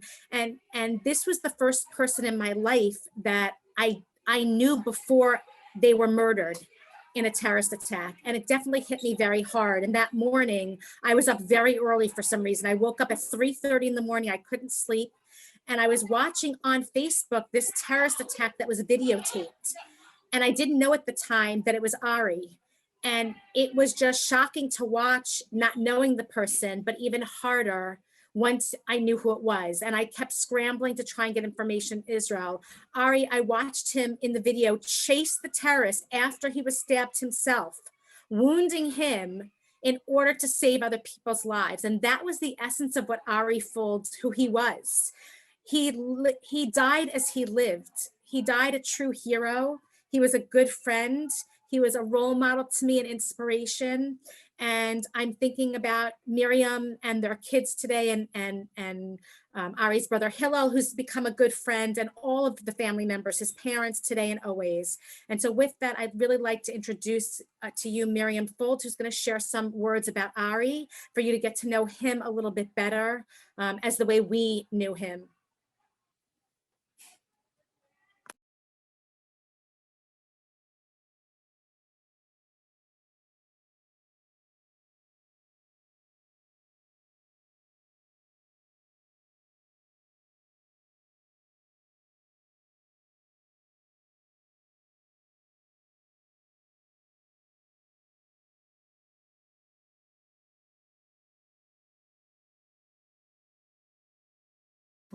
And I'm here to speak to you about my husband Ari, Zechor Livracha, Hashem Yikom Damo. Ari's life was an inspiration, and he constantly tried to inspire others, to teach them about Israel, about the Jewish people, about our courage and our greatness. I'd like to tell you a bit about who Ari was. My family moved to Israel when I was 9, and I met Ari when his family was in Israel for the year when we were both in 11th grade. In 1991, after high school, Ari came back to Israel. He went to yeshiva in the Old City, as this was the closest place to Har HaBayit, the Temple Mount. He notified his parents that he would not be returning to the United States and that he was staying in Israel. In August 1992, Ari drafted into the Golani Brigade of the IDF, serving as a lone soldier. It was there that he met Yehoshua Friedberg, another lone soldier from Canada, serving in the same unit. In March of 1993, Yehoshua was brutally kidnapped and killed by Arab terrorists, and Ari made it a mission to tell his story, to spread the word. We are here and we are not afraid. Ari came from a long line of Zionists. Ari's great-grandfather from his father's side was a general in the German army. After the First World War, he was stripped of his uniform and all his medals just for being Jewish. 1938 was Kristallnacht. Ari's grandparents knew something was wrong and managed to get themselves on a boat and made it safely to the United States, but others were not as fortunate. Ari's grandmother from his mother's side was living in Budapest, Hungary. Her first husband was taken away and later killed by Hungarian border guards. Ari's grandmother was taken to Auschwitz and suffered terrible horrors, but somehow she survived. After the war, she went back to Budapest to find any surviving family members. She found a cousin whose wife and 2 children had been killed in the gas chambers, and he himself had been saved by Raoul Wallenberg, and they got married. When Ari was growing up, his grandmother would always tell him stories of bravery, tell him how lucky they were to be free and proud to be a Jew. From her one daughter, she now had 5 grandsons, which she said were each worth $1 million. At age 78, after her 3rd husband had passed, Ari's grandmother moved to Israel. When Ari was serving in the army, we would visit her in her tiny apartment in Netanya, where she was so proud to see him in his IDF uniform. Ari and I reconnected after high school when he came back to Israel for yeshiva, and we got married in 1994. A few years later, Ari realized that due to the fact that he served as a lone soldier in a voluntary program, he was exempt from miluim, from reserve army duty. Of course, this was unacceptable to Ari. He wrote letters and reached out to anyone he knew, including Chaver Knesset Rechavam Zevi, to help reinstate him into active Army duty. In 2001, he got a summons to the Army Draft Office in Jerusalem to sign him up again. When he got there, the chayelet at the entrance was astonished. "You mean you want to come back to the Army? Are you crazy?" And this was the perfect opportunity for Ari to sit with her and explain how amazing it is that we have our own country and our own army. And of course, why would he not want to serve as long as he still could? Ari had a 4th degree black belt in Torah Dojo Karate. He taught classes all over Jerusalem and Beit Shemesh. The first thing Ari taught was, if you're in trouble and you have a way to get away, run. But if you can't get away, then I will teach you to defend yourself. Ari was very interested in the spiritual aspect of karate, and he would always devote the month of Elul to teach his students meditation and proper kavanah in tefillah, how to focus during prayer. For 4 years prior to his murder, Ari worked to bring support to IDF soldiers. Whether it was food, snacks, clothing, or equipment, he devoted his time to let the soldiers know, no matter where you are, we and people all over the world support you. On September 16, 2018, 2 days before Yom Kippur, Ari was walking through a parking lot on his way to the supermarket. A 16-year-old Arab jumped out from between the cars and stabbed Ari in the back. The wound was lethal, but Ari, sensing danger to others, turned and started to chase his attacker, who was running towards the entrance of the mall with intent to wound and kill more. Ari managed to shoot and wound the terrorist, and only when he saw others holding the terrorist at gunpoint, he knew no one else was going to get hurt. Only then did he allow himself to fall and rest. Ari's wounds were too severe. The knife had sliced into his lung and severed his artery. He lost too much blood and he died on the way to the hospital. Ari's actions are a lesson to all of us. Ari died the way that he lived, fighting for justice and protecting his fellow man, fighting for truth and protecting Israel. I always like to use Ari's own words because no one can say it better than he can. In a speech to Yeshiva kids, Ari says, "Israel is not to be bargained with or to be played with. Never take Israel for granted, ever, ever, ever." On September 16, 2018, Ari was stabbed in the back by a 16-year-old Arab boy who knew nothing but hatred for Jews. He had no respect for his fellow human being. He knew nothing of the sanctity of life. Ari and I, living in Eretz Yisrael, raise our children to be proud Jews, proud defenders of our country and of our people in any way possible, to respect others, and most important, to know that life is sacred. Ari was very active online on social media, spreading the truth to anyone who was willing to listen. I always say, if you never met Ari, please search his videos online and get to know him.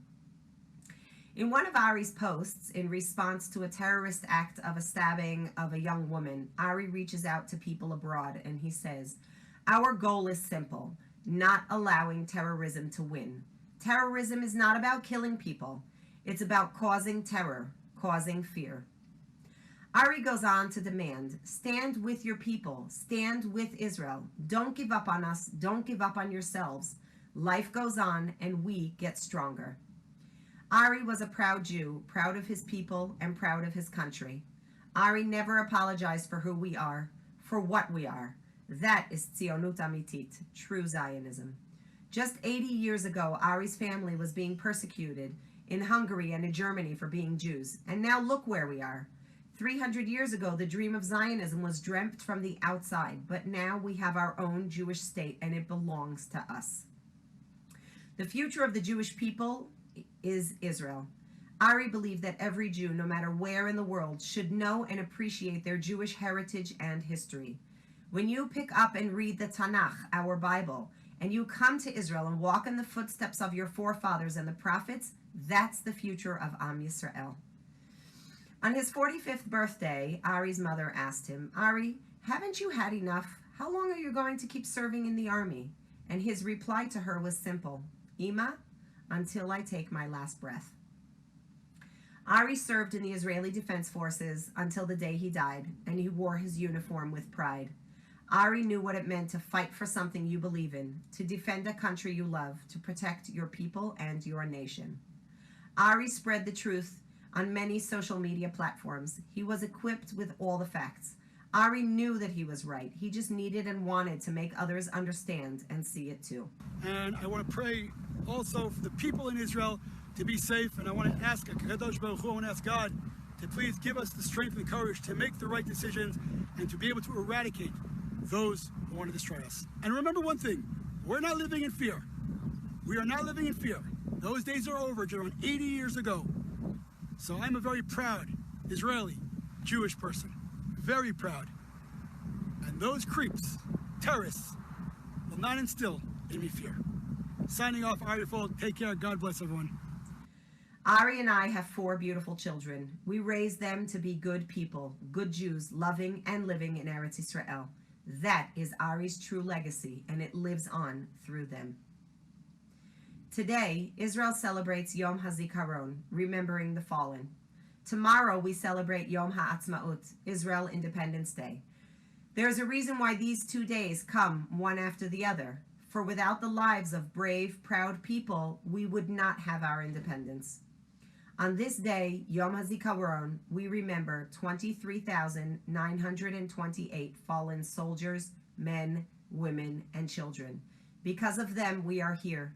Because of them, we can live, Am Chofshi Ba'artzeinu, as a free people, a free nation in our land. This land is ours. Yehi Zichram Baruch. The Ari Fold Project, our nonprofit organization, was established to continue the mission Ari began and never gave up trying to complete, even with his dying breath, to defend Israel and the Jewish people, to help IDF soldiers, and to teach others about the beauty and depths of Judaism and Israel. Please visit arifold.org for information on ongoing projects, donations, and how you can help keep Ari's legacy alive. Thank you. Thank you to Miriam for sharing this story. And I feel like Ari was so on social media and his family that we all know Ari through Facebook, social media. And I'll just say that a personal story, the day that Ari was murdered happened to be a bar mitzvah in the community where Ari was from Efrat. And I was like, oh my gosh, how is this bar mitzvah going to be?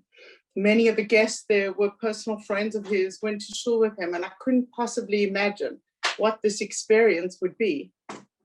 And then we went to this bar mitzvah and everybody was dancing like there was no tomorrow. And they said, this is what Ari would have wanted. And that is what Ari would have wanted. He would have wanted us to not let the terrorists win and to show that we Jews will always, always be survivors. I also am friends of Hillel, like probably thousands and thousands of others, Ari's brother, but he constantly gives updates. And I feel like I know Ari and I know how strong Miriam is and how wonderful their children are. And I hope you guys please keep inspiring us all to all be strong and take a stand for Israel. With that, I'm just going to remind everyone the program is recorded. Please share it. It's not the end of the program. We are going next to the Lone Soldier Center. And from there, we're going to have Hatikva.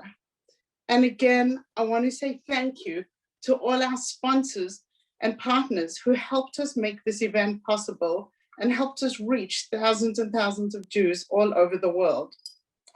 And with that, I just want to also, so we had, just by the way, 24 sponsors, plus, Strength to Strength JSC, and we had over 180,000 people Facebook reach just between our sponsors of organizations from all over the world.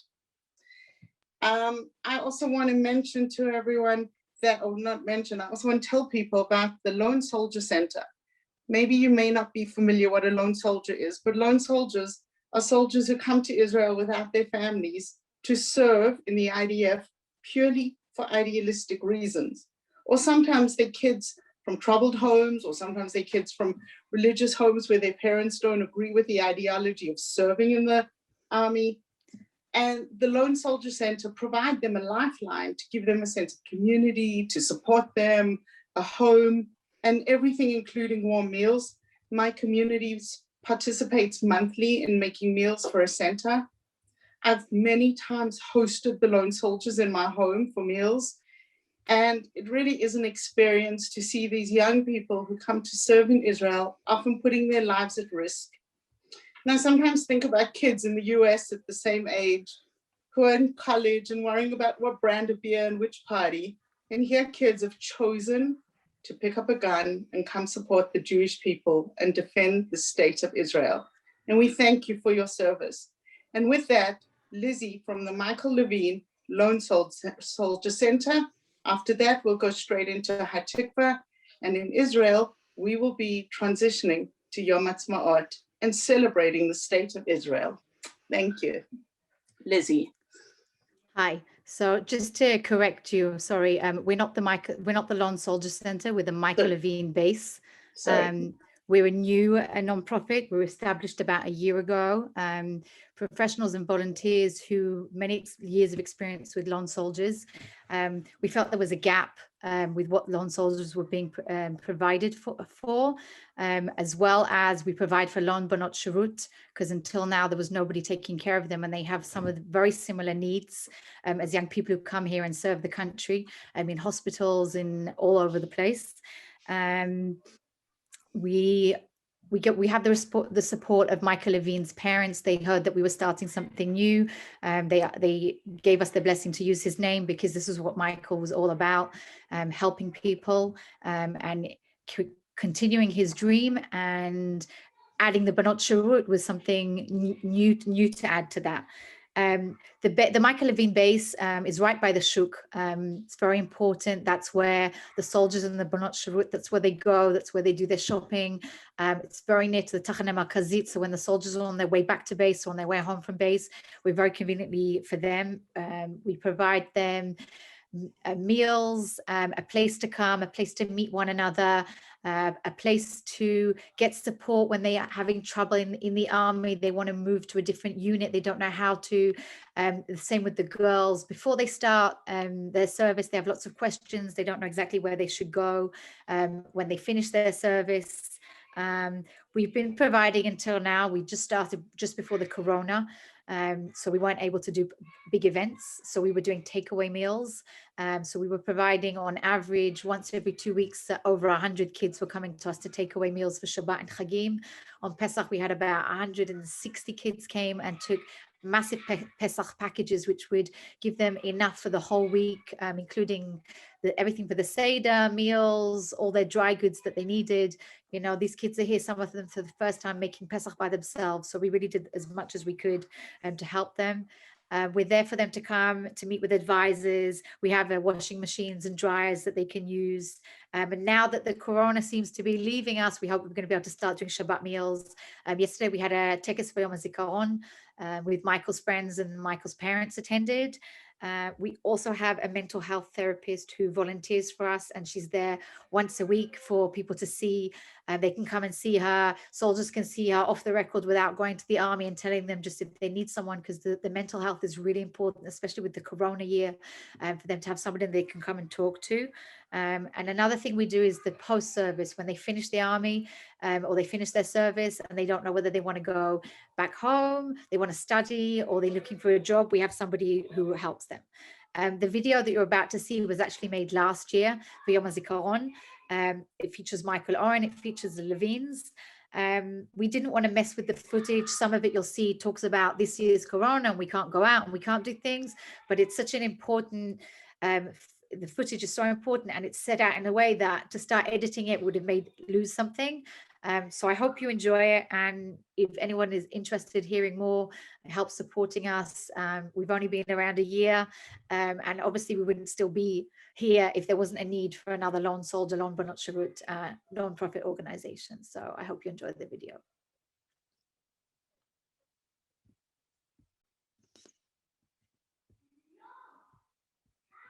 Back to you, Jody.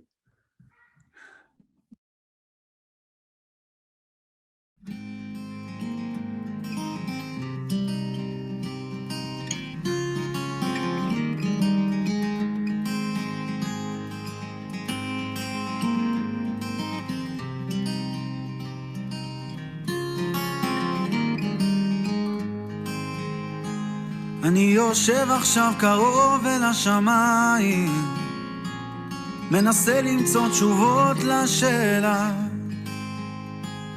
על הדרך גם חולץ הנעליים, חיילים עכשיו עוזבים את המרכבה, כן אני יושב שם חושב, קצת עלייך להכאיב מעט ללב, את המשפט הבא את בטח מכירה,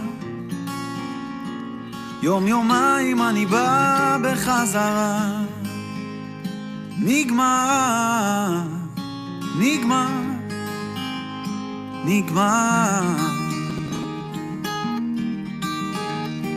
ובדרך כשיצאנו אל הבית, אז עצרנו בפלאפל בפינה,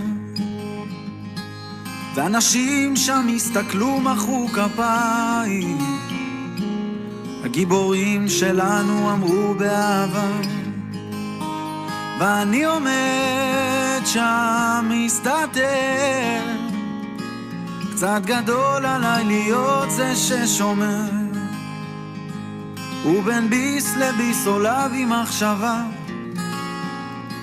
לעזאזל כמה גיבורים יש במדינה, נגמר, נגמר,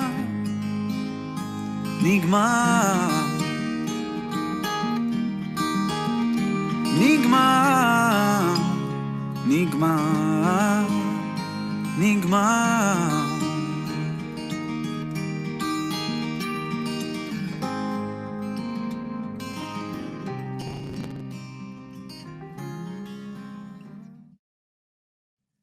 Welcome to the virtual Tekes for Yom Hazikaron. My name is Richard Corman, and I serve as the chairman of the board for the Base for Lone Soldiers, a new Amuta that is making a difference in supporting lone soldiers and lone Benot Sherut who serve the state of Israel. As we all know, the coronavirus has turned the world upside down. This hafuch effect has made masks, social distancing, and a ban on group assembly the norm in April 2020. Unfortunately, this year, families will not be able to visit the graves of their loved ones, nor will they be able to attend the traditional Yom Hazikaron Tekes that is held in every Israeli community. So as the physical siren is sounded to inaugurate this Memorial Day, we will be a nation that is connected emotionally and spiritually as we stand in front of our home or on our mirpeset. Therefore, it is vital that the Base for Lone Soldiers provides an online opportunity to show our respect and reverence for those who gave their lives so that we can continue to celebrate the many blessings that Israel has to offer. This meaningful and inspirational online Tekes enables us to remember those courageous and devoted men and women who gave their lives to defend Eretz Yisrael. For many Israelis, Yom HaZikaron is a time of incredible pain and loss. This year, it is even more challenging due to the lack of tangible participation in those rituals that provide comfort and a sense of remembrance. May the memories of those soldiers who fell in battle, as well as those citizens who were victims of terror, provide us with the inspiration and the light to illuminate a bright future for the Jewish people in our country, Eretz Yisrael. Please join me now in standing for 2 minutes of silence.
יום סיום המנדט הבריטי על ארץ ישראל. מתוקף זכותנו הטבעית וההיסטורית ועל יסוד החלטת עצרת האומות המאוחדות אנו מכריזים בזאת על הקמת מדינה יהודית בארץ ישראל, היא מדינת ישראל.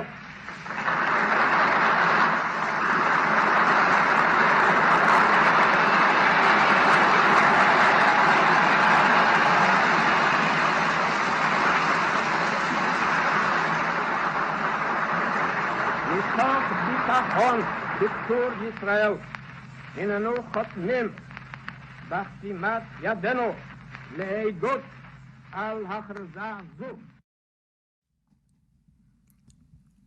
After the devastation of the Holocaust, the Jewish people were in need of a home to call their own.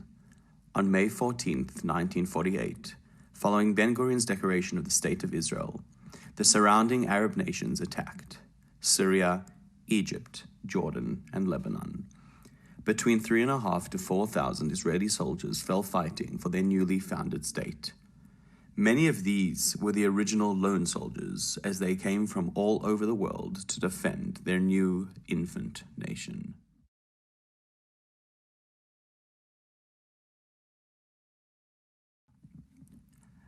In late October of 1956, in order to put an end to terrorist entrances into the State of Israel and remove the Egyptian blockade of Eilat, Israel invaded the Sinai Peninsula. This mission was also vital to protect the use of the port into the Mediterranean Sea, known as the Suez Canal. During this operation, Mivtza Kadesh, 172 IDF soldiers lost their lives.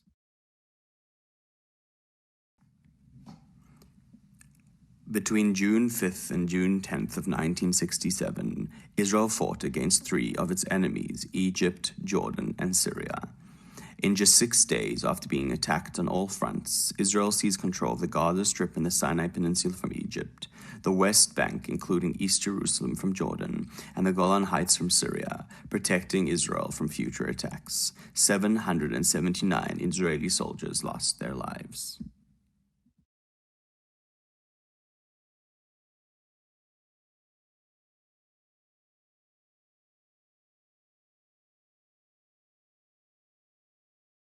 On the 6th of October, 1973, Egypt and Syria launched a surprise attack on Yom Kippur, the holiest day of the year for the Jewish people. While praying at synagogues and fasting, Israel was launched into full-fledged war. The fighting took place in the Sinai and the Golan Heights. The war led to Israel eventually returning the Sinai to Egypt, but retaining control of the Golan. There were heavy losses. 2,656 IDF soldiers fell in battle.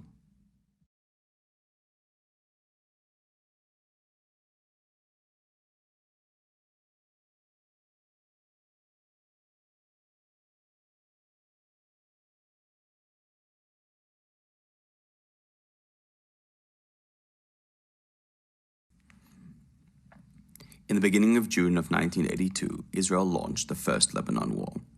After repeated attacks on northern Israel by the Palestinian Liberation Authority, Israel could no longer stay quiet. Eventually, however, Israel withdrew from southern Lebanon. 666 soldiers lost their lives in this war.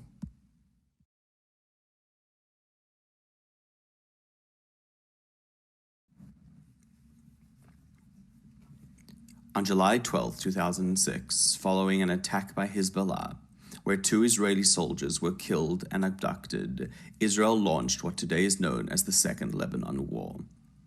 The war ended on August 14, 2006. 121 Israeli soldiers fell fighting, including lone soldier Michael Levine.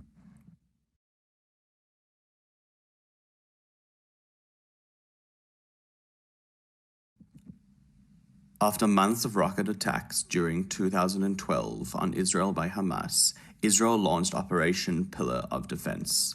After days of negotiations between Hamas and Israel, a ceasefire mediated by Egypt was announced on November 21st. 2 Israeli soldiers lost their lives.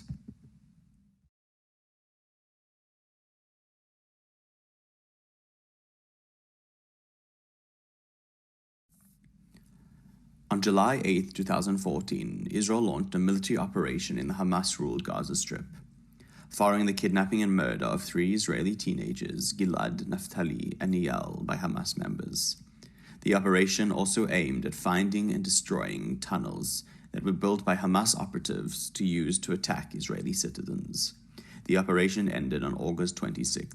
68 Israeli soldiers lost their lives.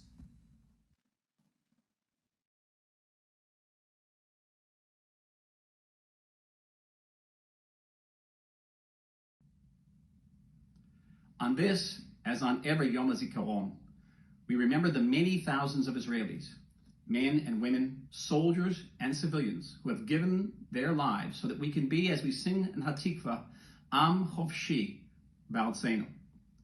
And for the more than 7,500 lone soldiers who have come from around the world to serve in the IDF, this is an especially poignant day. Today we remember the lone soldiers who fell in the line of duty, from Max Steinberg and Alex Singer to Sean Carmelli and so many others who made the ultimate sacrifice so we can be Am Chofshi Ba'altzeinu.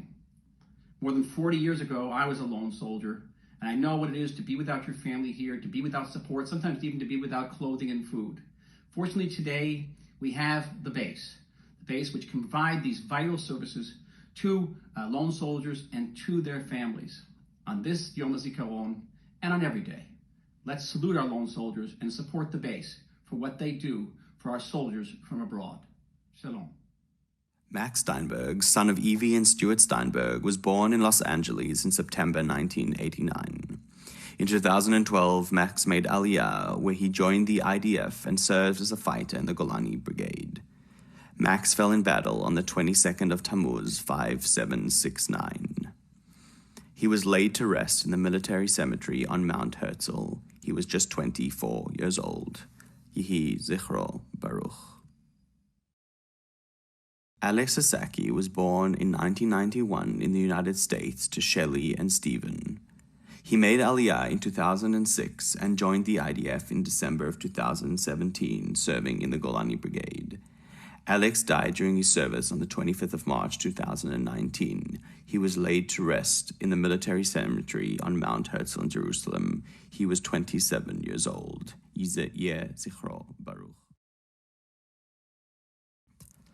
David Gordon was born in the United States on the 11th of May 1993, son of Ruth and Jacob Gordon.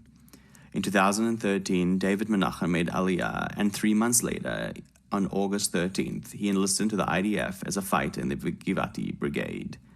David fell during his service on the 19th of August 2014.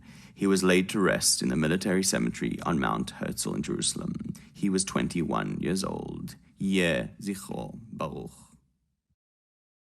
Alex Singer, son of Suzanne and the late Max Singer, was born in White Plains, New York on September 15th, 1962. Alex made Aliyah to Israel on the last day of 1984, where 6 weeks later he drafted into the IDF Paratroopers Division. On his 25th birthday, he and 11 other men were dropped by helicopter into the Hermon region 1 mile into Lebanon. They were unexpectedly attacked by a group of 30 terrorists, where Alex, most of his men, and his officers lost their lives. Alex was buried on September 18th, 1987, in the military cemetery on Mount Herzl in Jerusalem. He was 25 years old. Yeh Zichro Baruch.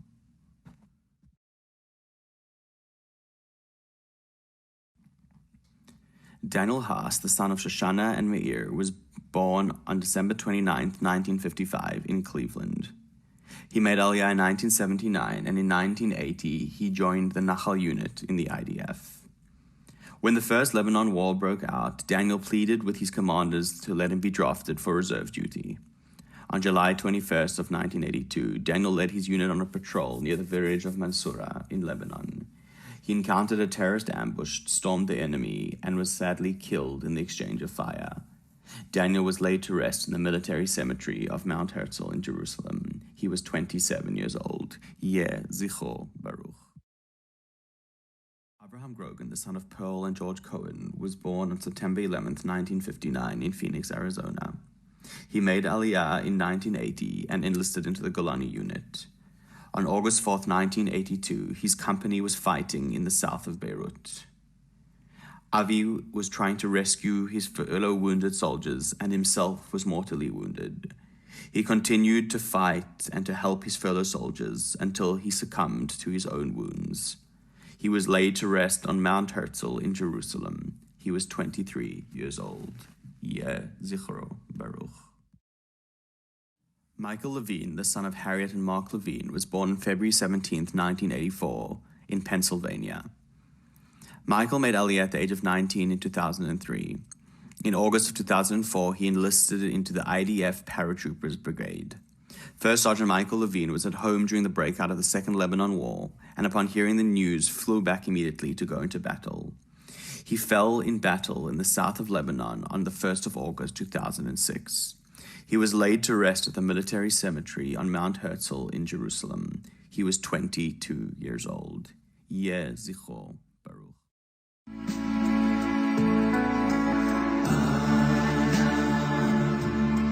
Ana bechor,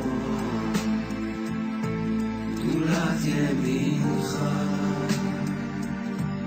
תכיר צרועה, קבל רינה,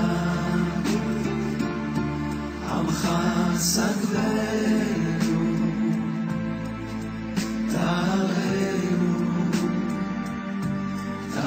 נורא.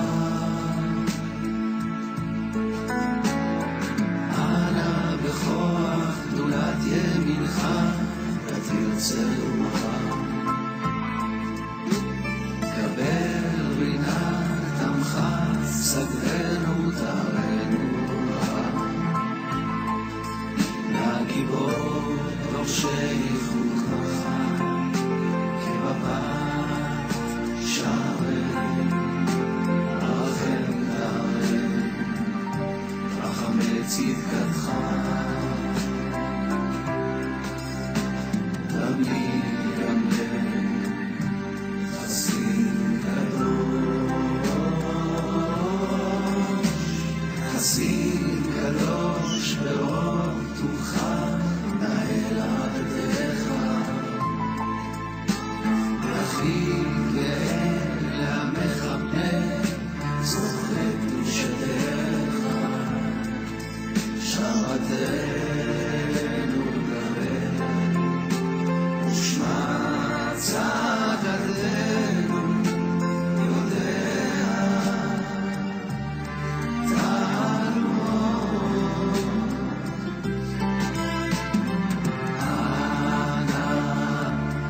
אנא בכור,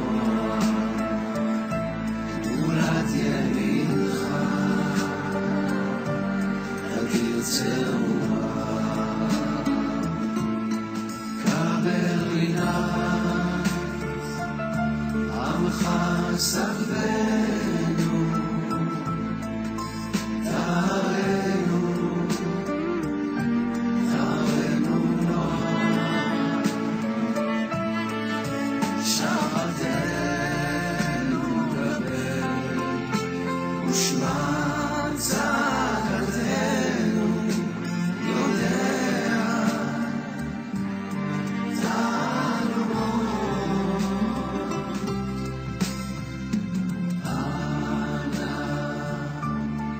אנא בכור, גדולת ימינך, תכיר צרועה.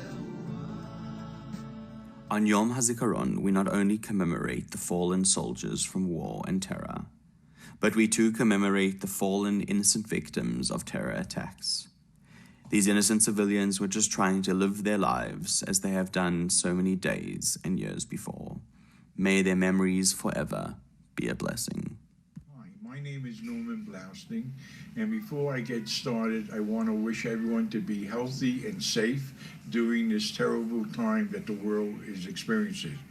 In 2000, I came to Israel with my late wife and my youngest daughter.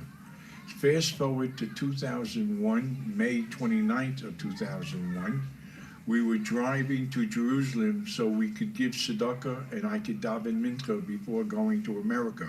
And on the road, we were shot at. where 2 people were murdered, including my late wife. 4 people were injured, including myself. The next morning, both my youngest daughter and I made a decision to stay in Israel, to do chesed, and to help the country. For the past 19 years, I've been working with the Israeli army and children at risk, and I work with them 24/7. My youngest daughter, she works as a physical therapist in Jerusalem, helping people. We both feel it's very important to live here and to be part of this country. Thank you.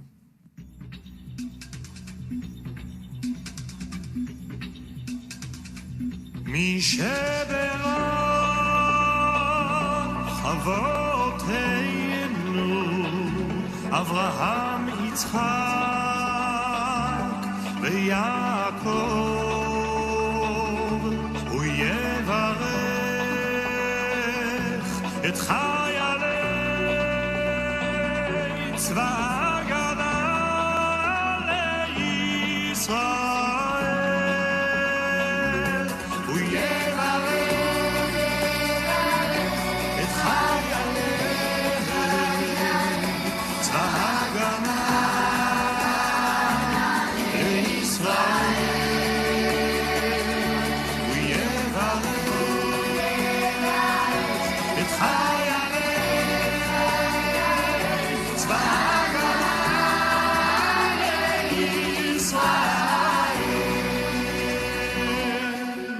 העומדים על משמר ארצנו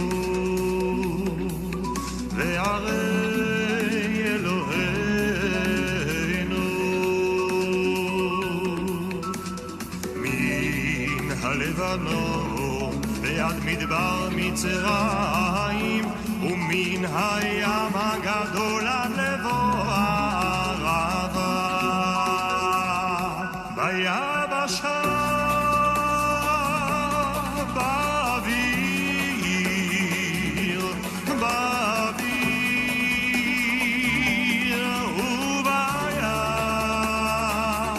הוא יברך את חיילי צבא ההגנה לישראל.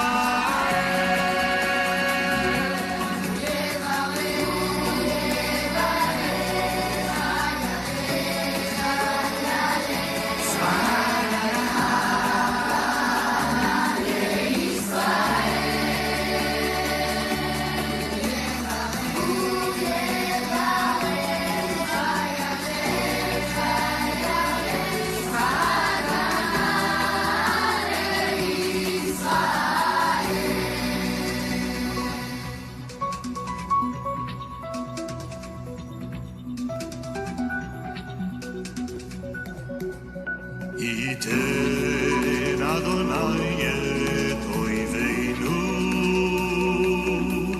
הקמים עלינו ניגפים לפניהם. הקדוש ברוך הוא ישמור ויציל את חיילינו מכל צרה וצוקה ומכל נגע ומחלה, וישלח ברכה והצלחה בכל מעשה ידיהם. ידבר שונאינו תחתיהם, ויעטרם בכתר ישועה ובעטרת ניצחון, ויקוים בהם הכתוב, כי אדוני אלוהיכם ההולך עמכם להילחם לכם עם אויביכם להושיע אתכם ונאמר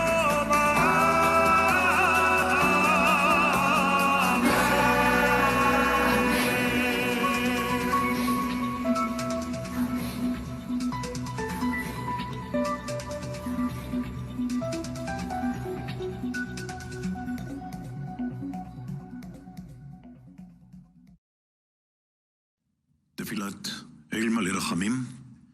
מפי החזן הראשי לצה"ל, סגן אלוף שי אברמסון. מלא רחמים שוכן במרומים, המצא מנוחה נכונה על כנפי השכינה, במעלות קדושים טהורים וגיבורים כזוהר הרקיע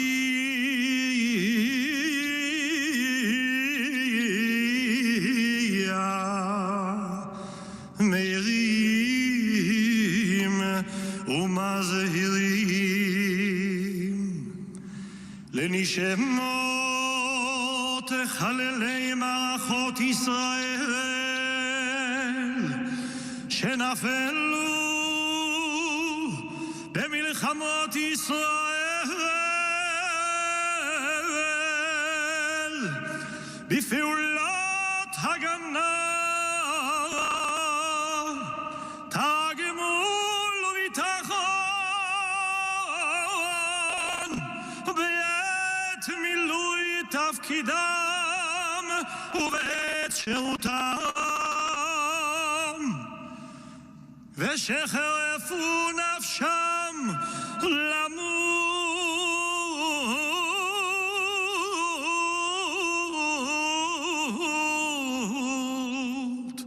על קדושת השם ובעזרת אלוהי מערכות ישראל הביאו לתקומת האומה והמדינה ולגאולת הארץ ועיר האלוהים,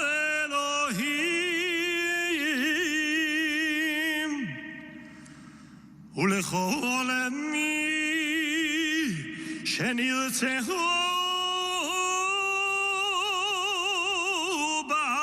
ומחוצה לה בידי המרצחים מארגוני הטרור. ברור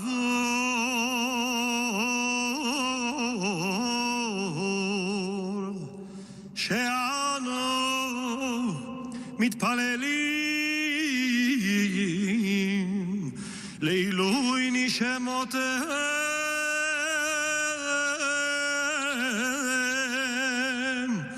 בגן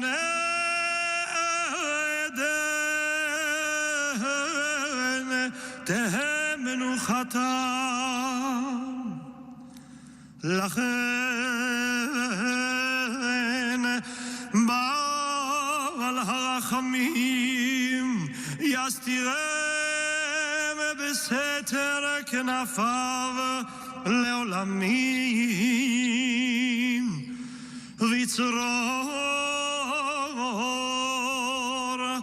בצרור החיים את נשמותיהם. אדוני הוא נחלתם וינוחו בשלום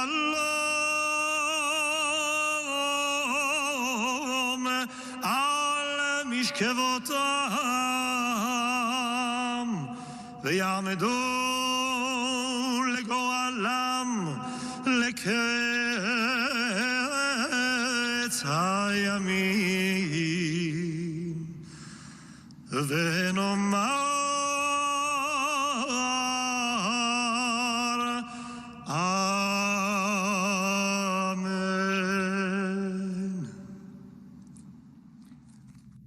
Shalom, Mark and Harry Levin here. We are the proud parents of Michael Levin, the lone soldier who was killed in the Second Lebanon War in the summer of 2006. We're coming to you on the eve of Yom Hazikaron, here from Philadelphia. We are in quarantine. We are in lockdown because of the coronavirus, and our trip to Israel was obviously canceled. So we feel very out of sorts because for the first time since 2006, we are not standing proudly by our son's kevar in Har Herzl in Jerusalem. We want to say that our hearts go out to all the parents of soldiers who gave their lives, to all the victims of terror, and our hearts are with you, and we truly wish we could be there with everyone. This day is not about Michael, it's about everyone who gave their life. As you know, over 72 years of Israel's existence, over 23,000 people have fallen in defense of the nation.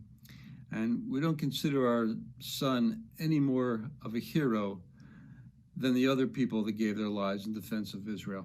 But Michael is our hero because he was a passionate Zionist.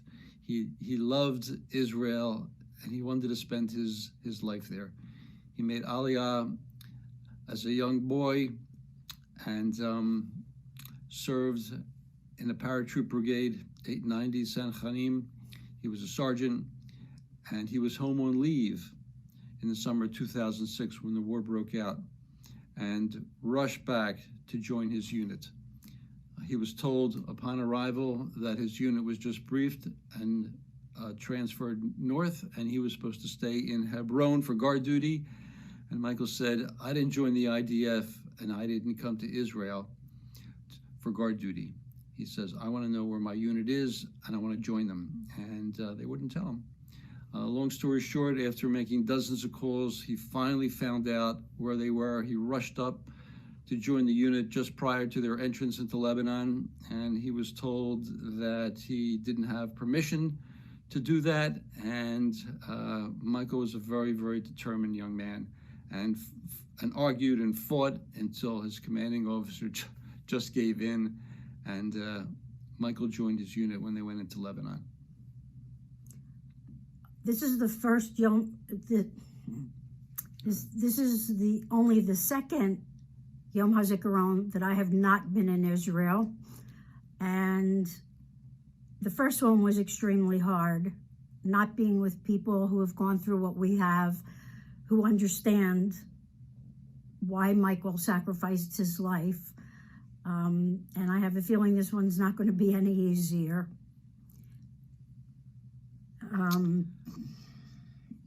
We'd also like to say that for us, we'll end this broadcast by saying that even though we can't physically be next to our son's kevar and stand there, that we proudly stand in solidarity with all of our fellow Jews in Israel whose friends or family gave up their life in defense of the nation. And for us, we'll end this by saying the same thing we did last week at our Passover Seder. For Harry and I, it'll be next year in Jerusalem. Thank you.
Thank you all for joining. That will conclude our Yom Hazikaron program for 2021. Thank you so much.